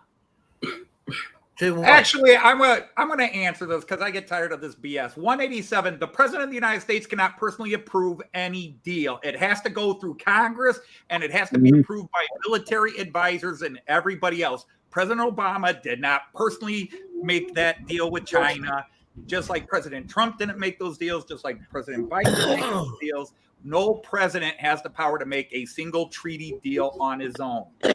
It has to go through Congress. It starts with Congress. I know for the fact, like with the steel that is used for the submarines and the battleships and everything else like that is there's a place. There are contracts. Yeah, Bisalloy Steel. Ever heard of them? Yeah, Bisalloy Steel, just over the other side of the hill here. Yeah, they and what's that? Hard they don't make the steel; they harden it. They harden it. A lot of that steel is actually coming from over here on the other side of the hill. Yeah, you're right. Right, there's a contract with it, and then you've got the company in the US called Hardox, which is also doing your steel for your submarines and your tanks and everything else like that. They are kept within the two countries and within the two treaties. I'll transport the steel, and we've taken it down to the wharf, so put it on the ship, and it goes. So, yeah, we won't go down there, but with that sort of stuff, we keep it in-house. Yeah. What was it? Yeah, the government brought some new ferries in Sydney. They were built in, I think they were built in Taiwan, like that, and they were pretty much unseaworthy. Unseaworthy and too high, like going along Parramatta River, which is basically Parramatta River ends up flowing out underneath the Sydney Harbour Bridge. So if you go west towards the mountainside, we're going underneath bridges and whatnot. And the ferry will fit, but you cannot sit up on top enjoying the sun because the bridge will take your head off. Jim, the Americans do buy our steel. They do buy our steel from here. Buy it from a lot of countries, yeah. They do buy it all, but with the hardened steel and whatnot, they do buy it from here. The other country they buy it from is Germany and France.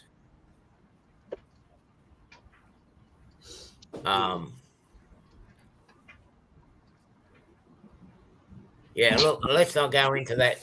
Let's not get into the politics in here. Thanks, Steve Mel. Yeah,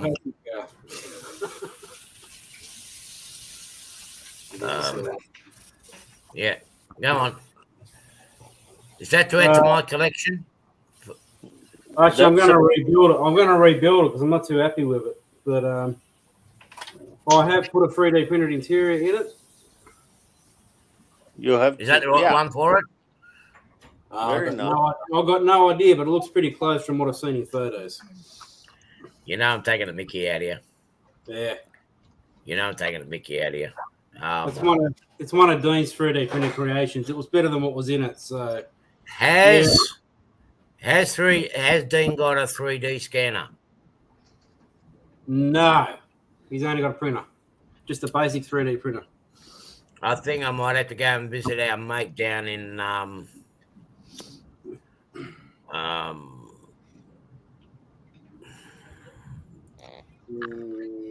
what's his name? Greg down in Melbourne.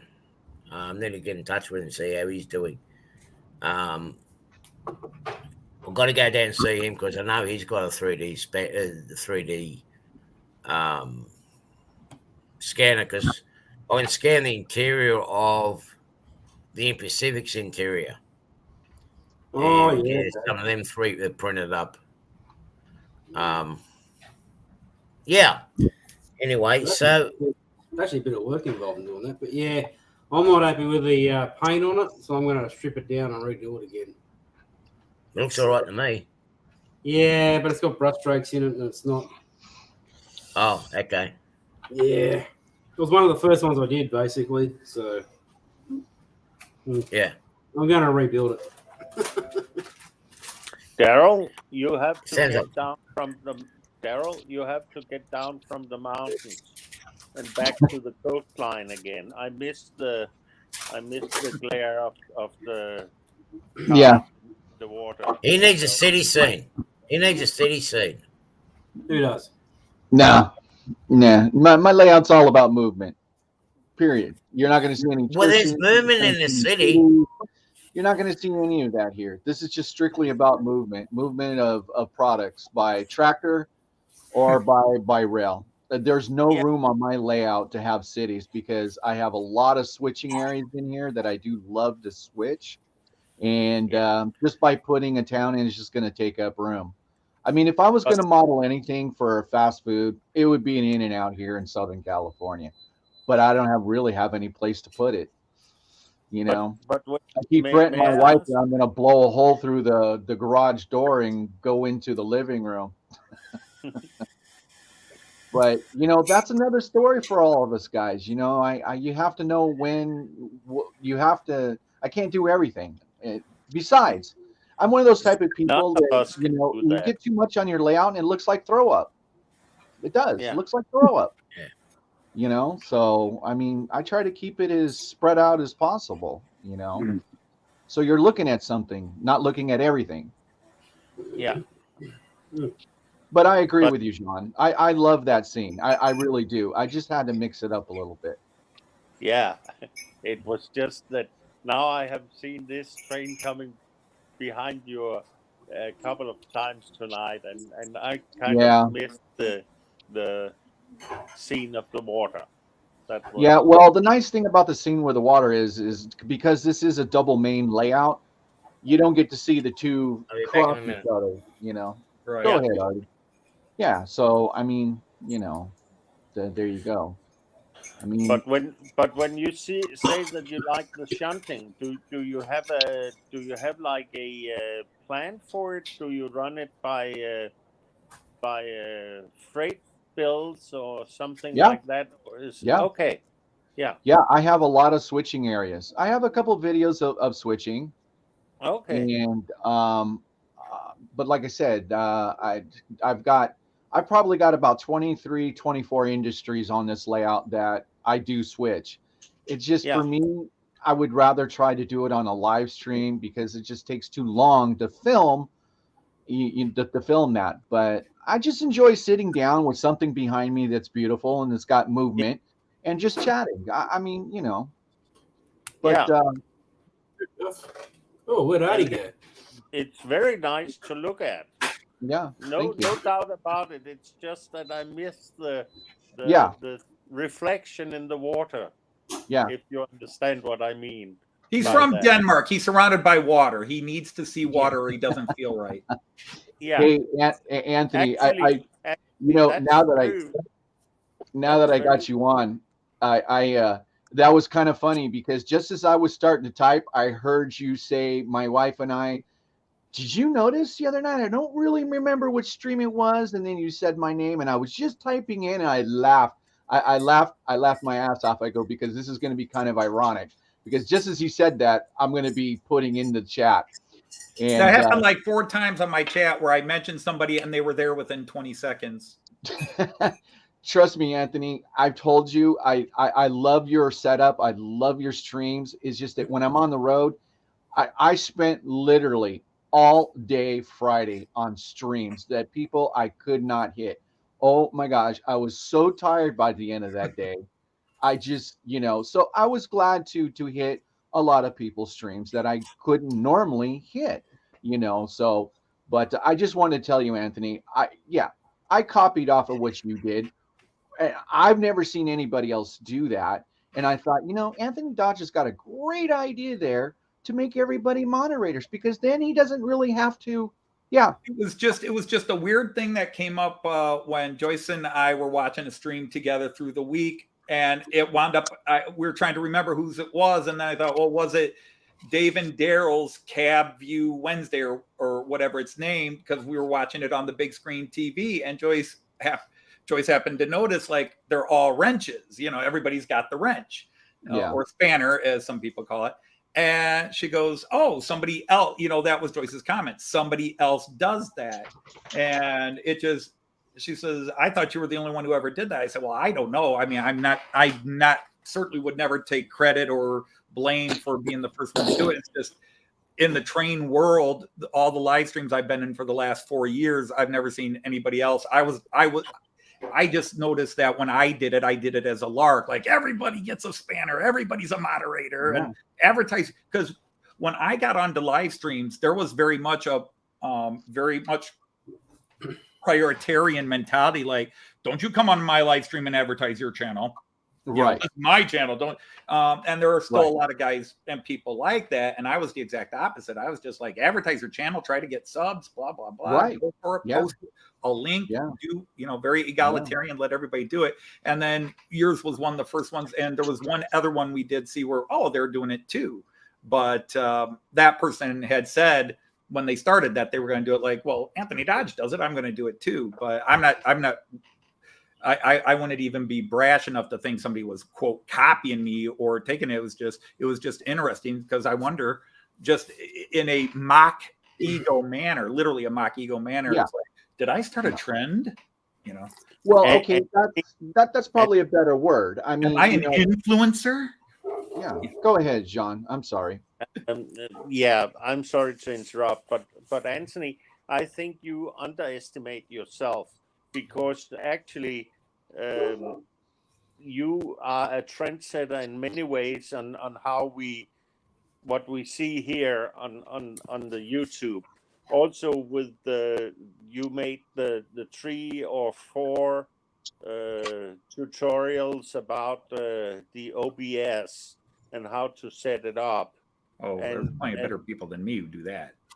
No, maybe, but at least you reached out to a lot of persons that ran train shows, and it had definitely helped them doing it. And, I hope so. And I must say, I'm a completely in that way, I'm a completely hopeless on computers, and so, for example, I must excuse if anybody is writing any comments to me in the chat. I don't see it because I simply doesn't have the chat up at the screen at the same time as I participate in this. So that's just also an explanation. If somebody is asking me a question and I don't answer it, it's not because I don't want to. It's simply because I don't see it. Yeah, click the live chat button. Yeah. Yeah. You're gonna get you all. But it was just funny because I was talking about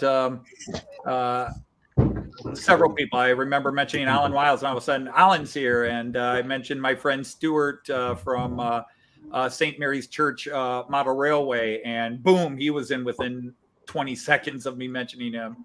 It was funny. Friday was weird that way. Also, I think one of the things that really impresses a lot of people is that you are so consequent on being on the stream. You haven't missed a Friday. You know, that also helps us, the ones that view you, to know that you are on exactly that time. I think that says I have no life. No, other than our trip to the UK, but then we wound up trying to go live from the UK about our usual time.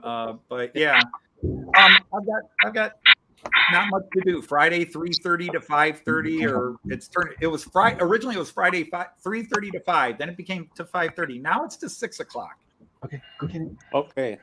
And it just keeps going.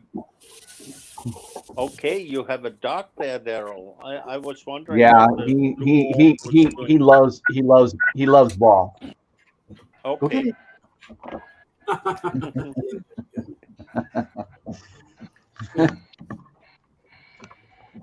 So, Welcome back, Adam.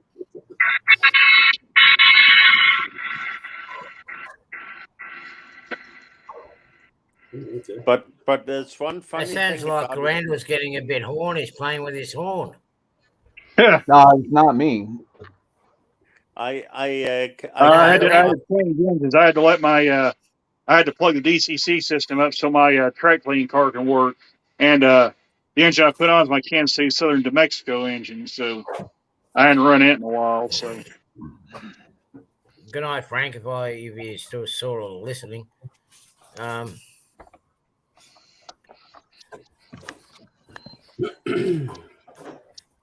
right, Derek. There you go. There's Yeah, see, there's, with me, there's pink ball. if I'm watching live streams of my phone, I'm like you, John, where I can't see the chat unless I'm live streaming. Yeah. But yeah, that's why You don't want to look at. Yeah. He doesn't want the pink ball. He wants the blue one, Derek. Sorry, buddy. But I thought dogs were colorblind. Right. Yours is. Well, yeah, but it's kind of funny. I mean, he doesn't want. Derek asked, "Where's the pink ball?" He wants the blue ball. Okay, there you go. They see shades. They're not fully see black and white. They see shades. Like red doesn't look vibrant red to a dog's eye. It's a very muted red, and pink is, but they're not truly colorblind.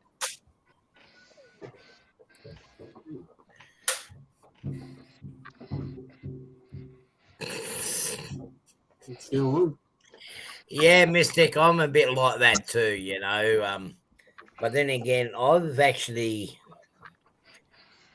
gone off Facebook big time because I've noticed it. If I'm on my phone, it drains out my battery power. It's memory hungry, it's CPU hungry, and I also noticed. I'll be back. My dog, he wants me to play ball just for a few minutes. I'll be right back. Okay. Right, you can play with your dog's balls. Jim. Play ball with dogs. They're just not. They don't see them as vibrant as we do. Yeah. But what was it? Somebody said, was it Derek? Somebody said, no, Postmodern says dogs can smell color. Well, you can too if you drop acid. Okay. You talk of experience then, Anthony? No. Okay. The saddest thing in the world is I act this way without ever having the influence of any drugs outside of alcohol, which I very rarely drink. I do have Facebook, Derek, but I never smoked, didn't smoke grass, never, no drugs, other than when a doctor prescribed it for something. You are a completely saint, Anthony. We know that. Him, saint? Yeah, You got it. you can Come on. you can hear it. He's confessing all the time. He never lies, except when he does. Except you don't know when I'm lying. No, the thing is, you have to, so many of the things you actually have to psychoanalyze. I had actually, she's still alive. I had a mother who was a chronic liar.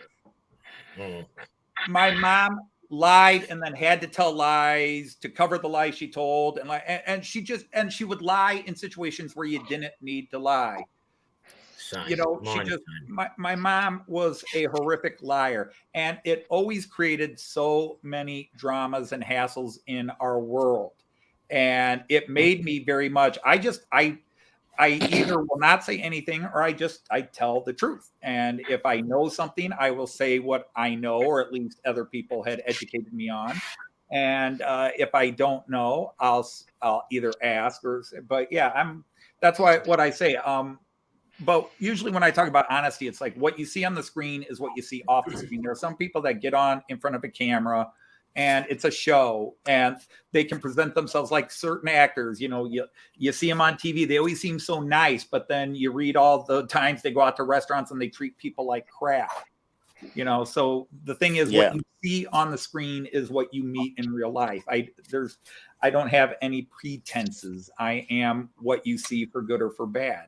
I'm opinionated at times, but usually my opinionateds are based in research fact and not hearsay from 20 tinfoil groups. But I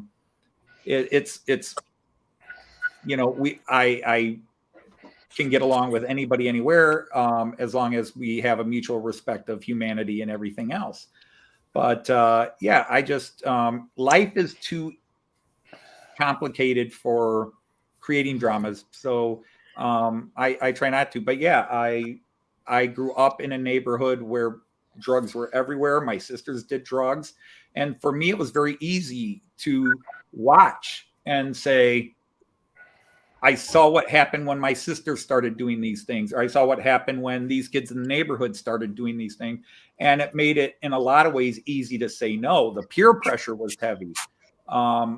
You got your butt kicked for not being one of the people under the bridge snorting paint thinner or popping pills or acid or whatever was available on the street. But I wasn't going to. I had this thought, I'm going to get out of this neighborhood someday, and I did. But I don't carry. So the funny thing is, like I said, I'm crazy about the influence of drugs. So I don't know if that's a good thing or a bad thing. I hear you, and I hear what you say, Anthony. We joke around and mess around and whatnot. That's one thing, but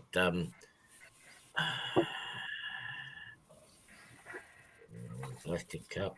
It's still going along. It's still coming along there, Nathan. Hasn't changed much. I can relate to what Anthony was saying. Like, I've been down through a similar boat, and I'm pretty much the same. I would tell you what I know. Be honest about it. I might twist the truth a little bit sometimes, just in a comedian sense, but not intentionally.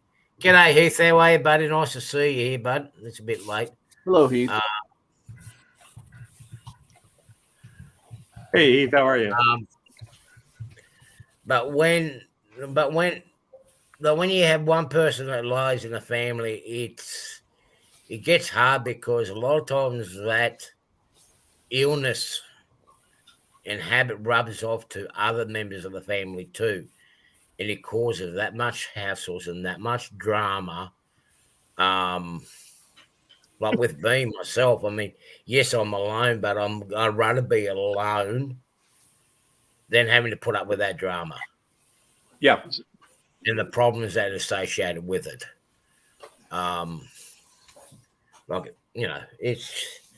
It's not a good place to be in. Yeah. I didn't mean to chuckle. Go ahead. I didn't mean to interrupt you. No. I was interrupting you. Go ahead.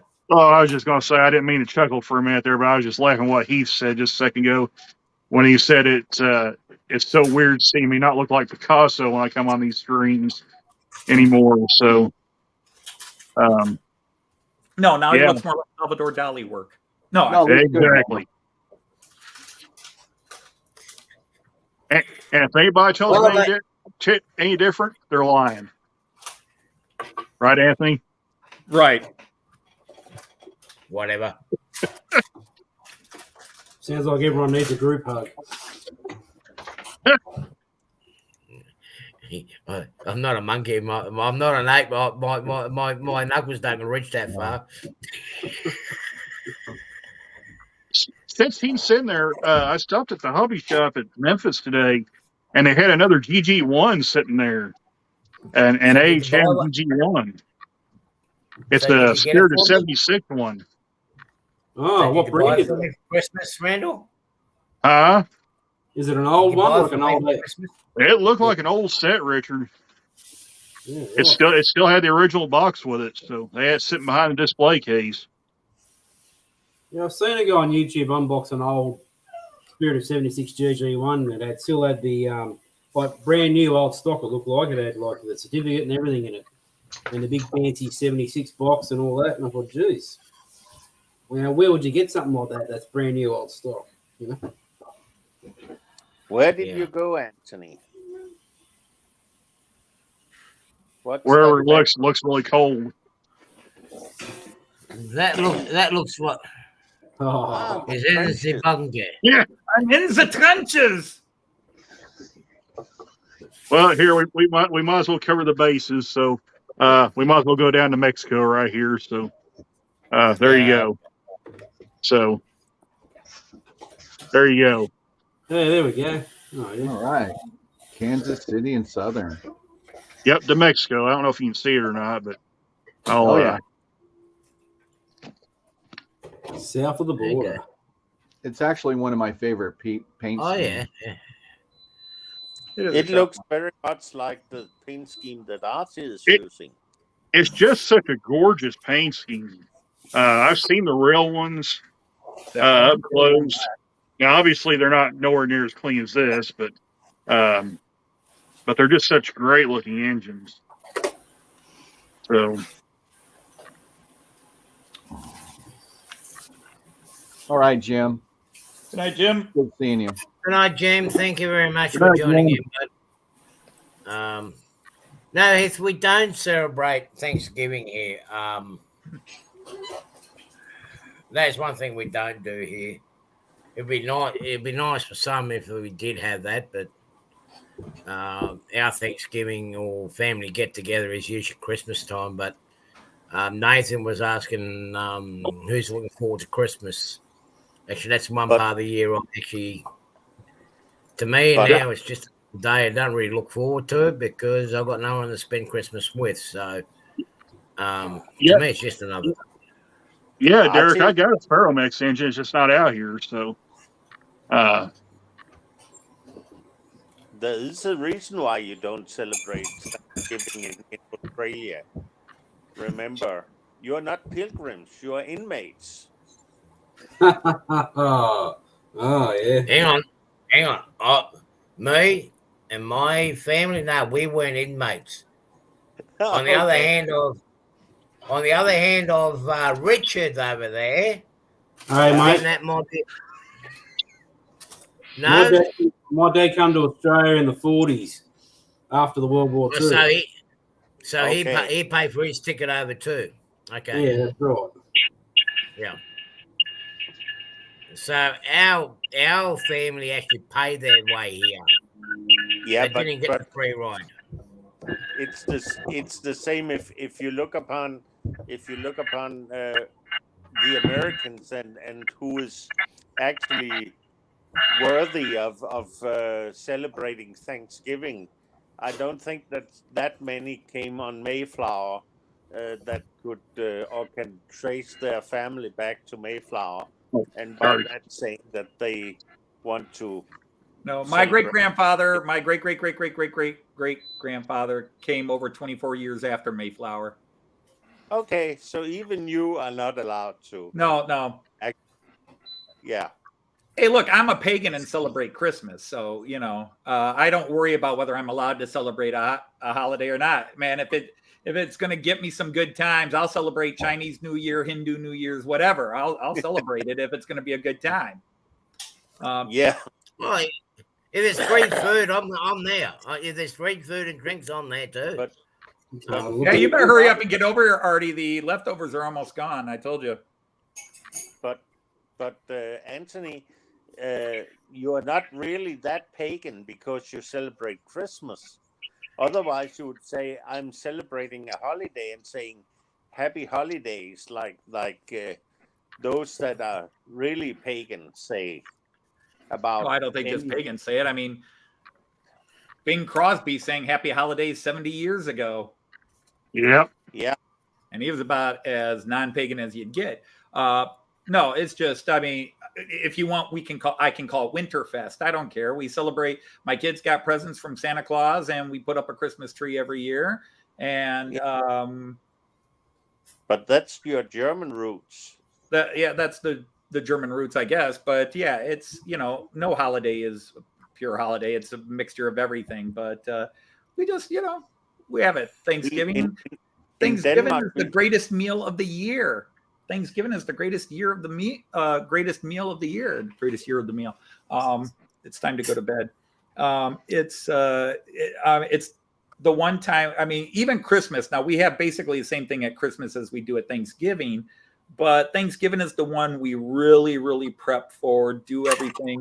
Joyce makes from scratch bread, and she makes it. Joyce makes amazing turkey, and then she makes the best canned cranberry jelly sauce because it has to be canned. I can't have real cranberry. It's got to be from the if I eat cranberry sauce, it's got to be in the shape of the can it came out of.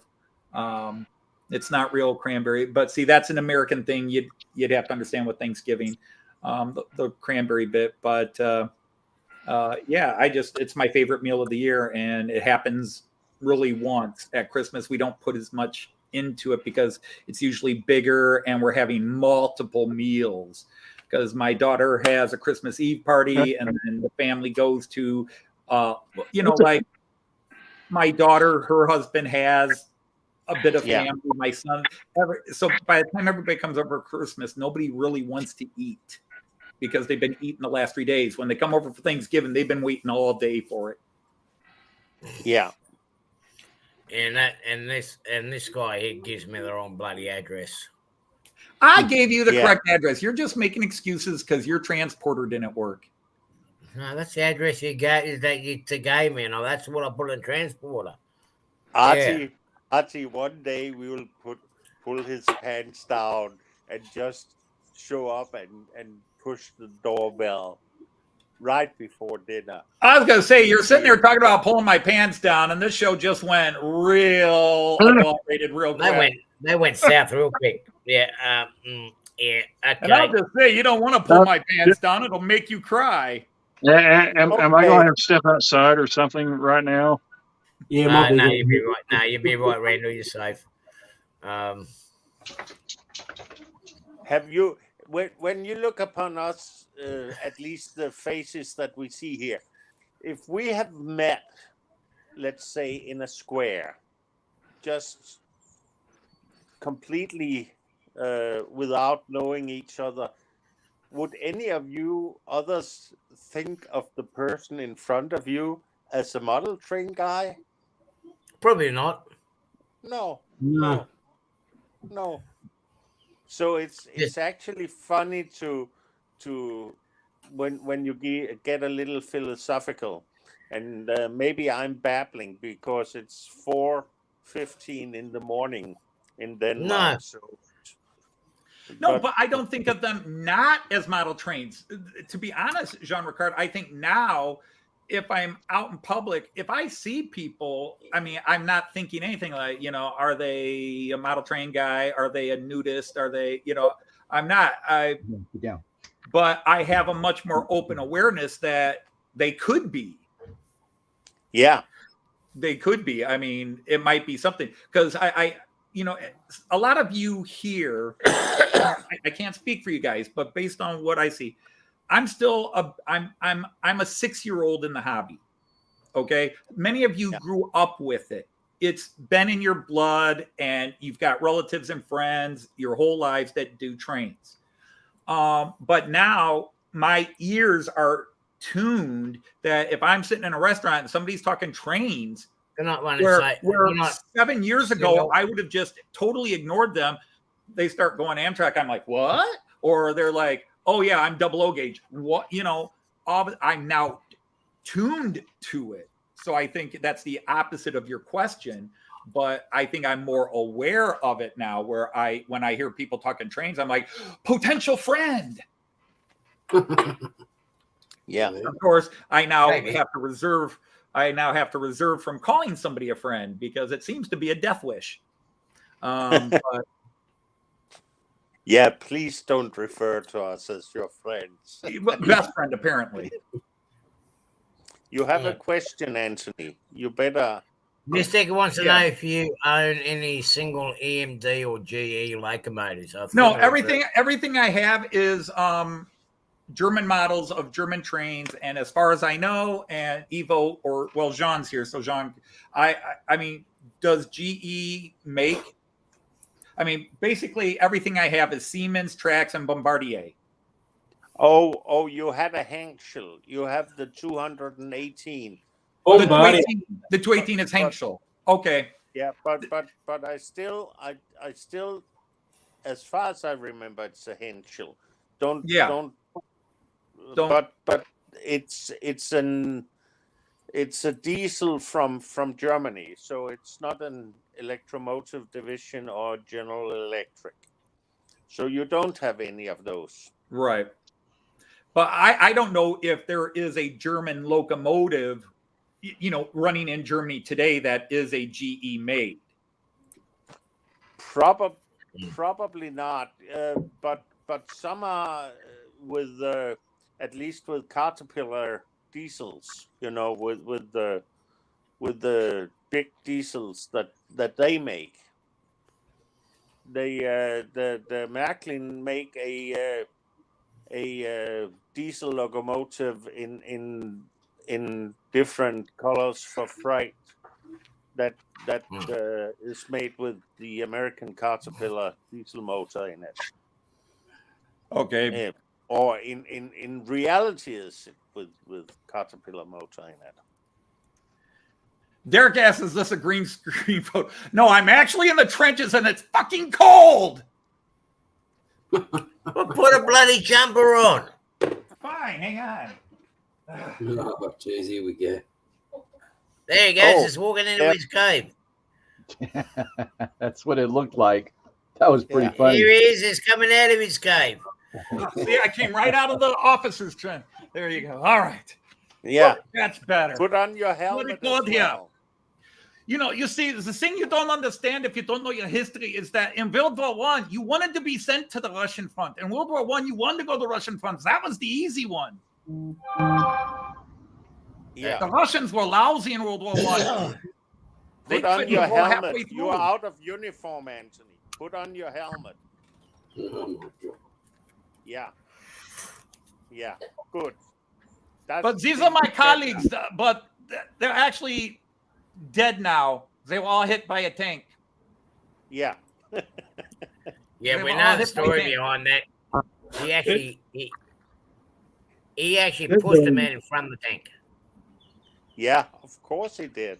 Yeah, because he shot him by accident, so he had to hide the evidence by pushing him out and throwing him out in front of the tank. He wanted to stop the tank. He wanted to stop the tank. Oh, is that what it was? Okay. People in front of it. Yeah, I heard a different rumor. I heard that he actually shot him, and to get rid of the evidence, he actually pushed him out in front of the tank. I know nothing at all. Clink, shut up. So you're Clink's grandfather. No, that was General Bull Carter. That was General Bull Carter on Hogan's Heroes. Clink, shut up. That was a classic, though. That was a classic series, that one. Good night, Mike. Good night, Mike. Have a good one, buddy. Yeah, I'm gonna Good call. Good night, Mike. Yeah, I'm gonna start signing off too. It's been, excuse me. Yeah, it's been great catching up with everybody again. Hopefully, Apparently been everyone has had a indigestion good calling. time. Yeah, At it's nice to be able to finally get to run sometimes trains you for once on a just, screen. That was great, Randall. It was really nice Yep. where we can actually Yeah. No. We could see claim your the trains stream run actually had and- something train related. Thanks to Randall, Yep. we could claim the stream had some. Well, and Daryl, although I was running trains earlier.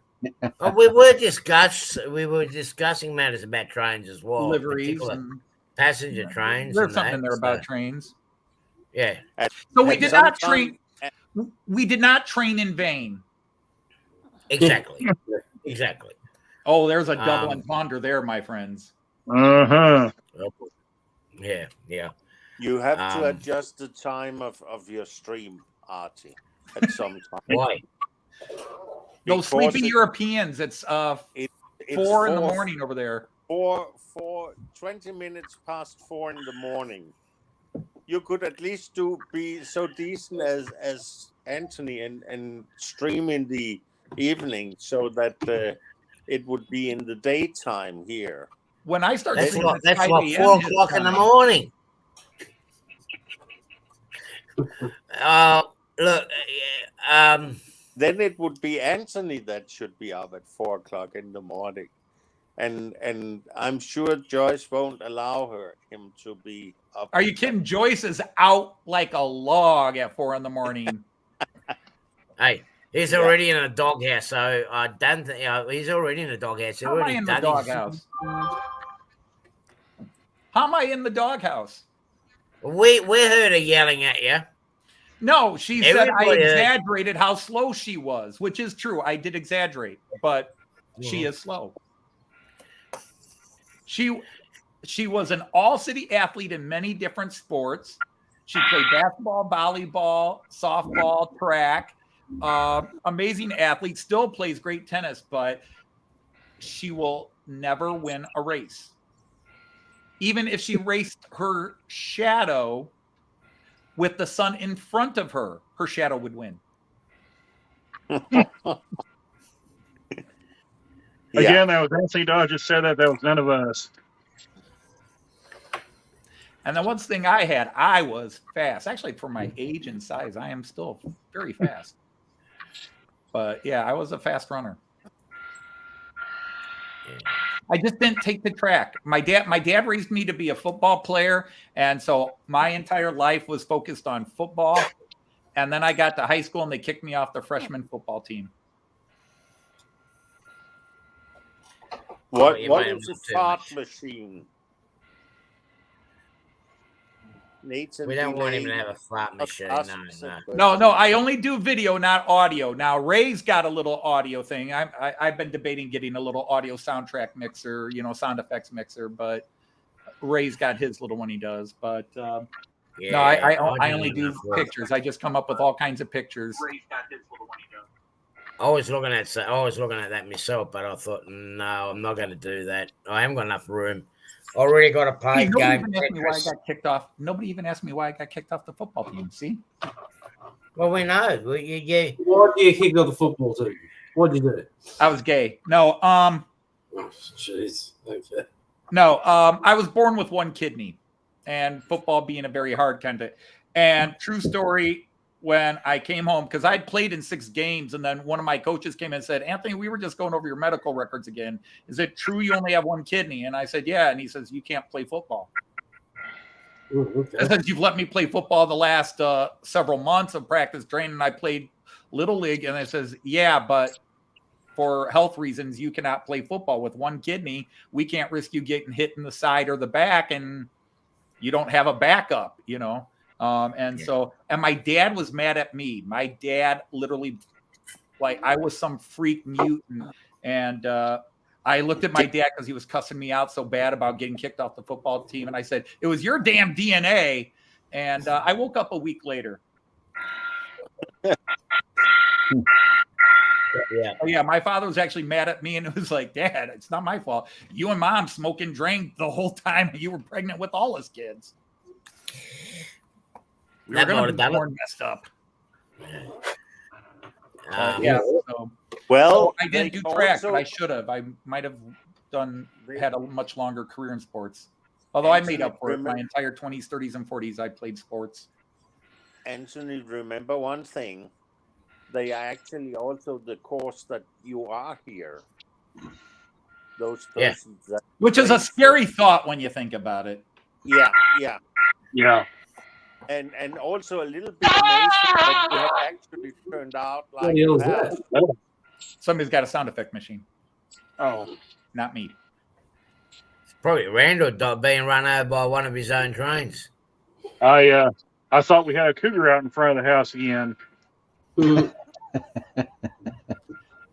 sooner or later, Randall, if you got a cougar out in your front yard, sooner or later you're just going to have to tell her yes or tell her to go.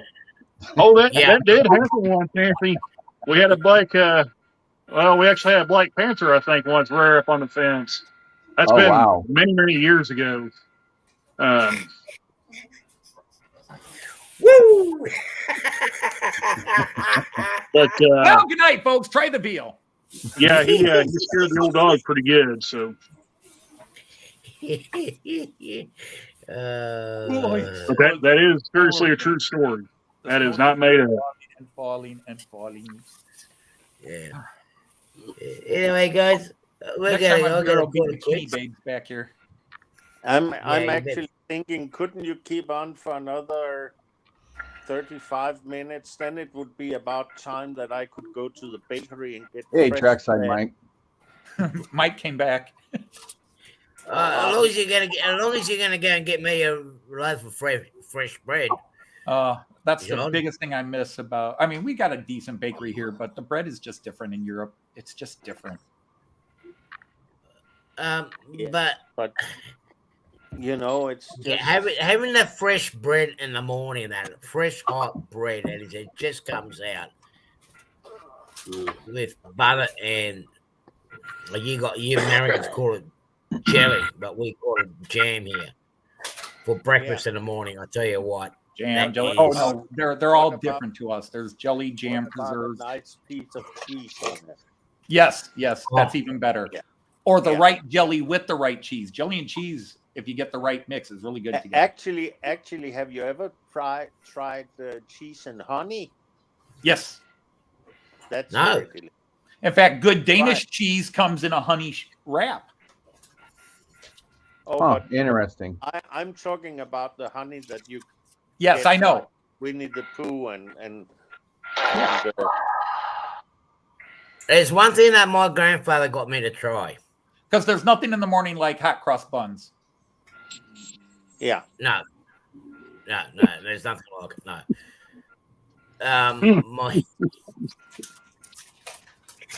That was actually how I started the relationship with my late wife. Hot buns in the morning. Hot buns in the morning. It's the best way to wake up is hot buns in the morning. Yeah. Oh, yeah, better than cold buns. Yeah. Well, even cold buns in the morning can be nice, but you do have to warm them up a bit. Yeah. My granddad got me to try watermelon and bread. We're not talking food, kids. Watermelon and what? What do you want? Watermelon and bread. Okay. I would say watermelon and ham. Watermelon and bread. It's something what they ate during the World War I and World War II. Particularly in their area, like they had lots of watermelon and whatnot. Of course, bread was easy to make, but because they had so much watermelons and whatnot, they just used that. Hang on. Hey, he was talking about World War I. What do you guys think about this watermelon and bread? Fritz, Hans, Johan? Nope, they all say no. Watermelon and bread, hell no. Sorry. Yeah, but you're crowd, so you should just get your sausage. sausage and bread. And, I love to get my sausage in hot, warm buns. Yeah. Nathan wants to know, anybody want a Shrek train? Those exist, or would you like to dress up? Shrek is kind of old school now. It's forgotten, I think, by most little kids today. Hey, get out of there. Fred Krueger scene. No, thank you. No. Get out of there. That sounded like a dog tail whapping a wooden table. Yeah, that's my dog. His tail. It's amazing how you recognize that sound. Yeah. Can you also make him speak, Daryl? No, you know what? He really doesn't speak. I mean, I can't get him to speak, but I could get him to do everything else. When I say kitty, he stands to attention. But as far as speaking, no. Okay. No. Yeah. So I already tried to log off 20 minutes ago. Yeah. What a okay, then, Jim. guys. I will say goodbye to the viewers till next week. Thank you for joining the show. Hope you guys had a good time and see you guys. Goodbye, Come on, everyone. What is it that we say on the other channel? Auf Wiedersehen und Tschüss und happy trains. Hey, Is that what they say? Oh, somebody's stealing a show I like. Yeah, I don't know. There's so many imposters about. I don't know. We could also say goodbye. And hang on. Was? Züge. Ja. Scheiße Hu. Scheiße Oshisa. Scheiße Oshisa. Scheiße. Yeah, 50 out. I'm sorry. He's still doing stuff again. The guys want me to tell you something, but I don't think it's appropriate for this. And by the way, those of you with small children watching the show, if your kids were laughing at anything we made jokes about here, don't blame us because they already knew. That's right. That is dead right. So, with that, hope to see you all, everybody, next weekend, and we'll catch up to you during the week at somebody else's channel somewhere. And before I go, don't forget Sidetrack Sunday for the American viewers. There's the draw going off for the cash prize and a certificate for the 500 subs at Rainbow Bell's channel. Ray Buble. Yeah, Ray Buble, yeah. Buble. I think he's got some Bubles Michael's too, doesn't brother. he? He's Michael's brother, Ray Buble. I thought that was Michael's father. I thought that was Michael's father. Yeah. So Right, don't forget to go any other there. bodily noises they need to make before we end this? Yeah, all right. Okay. And apart from that, see you all through the week. So take care, See you folks. guys. All right, see you. Later. Good night, everyone.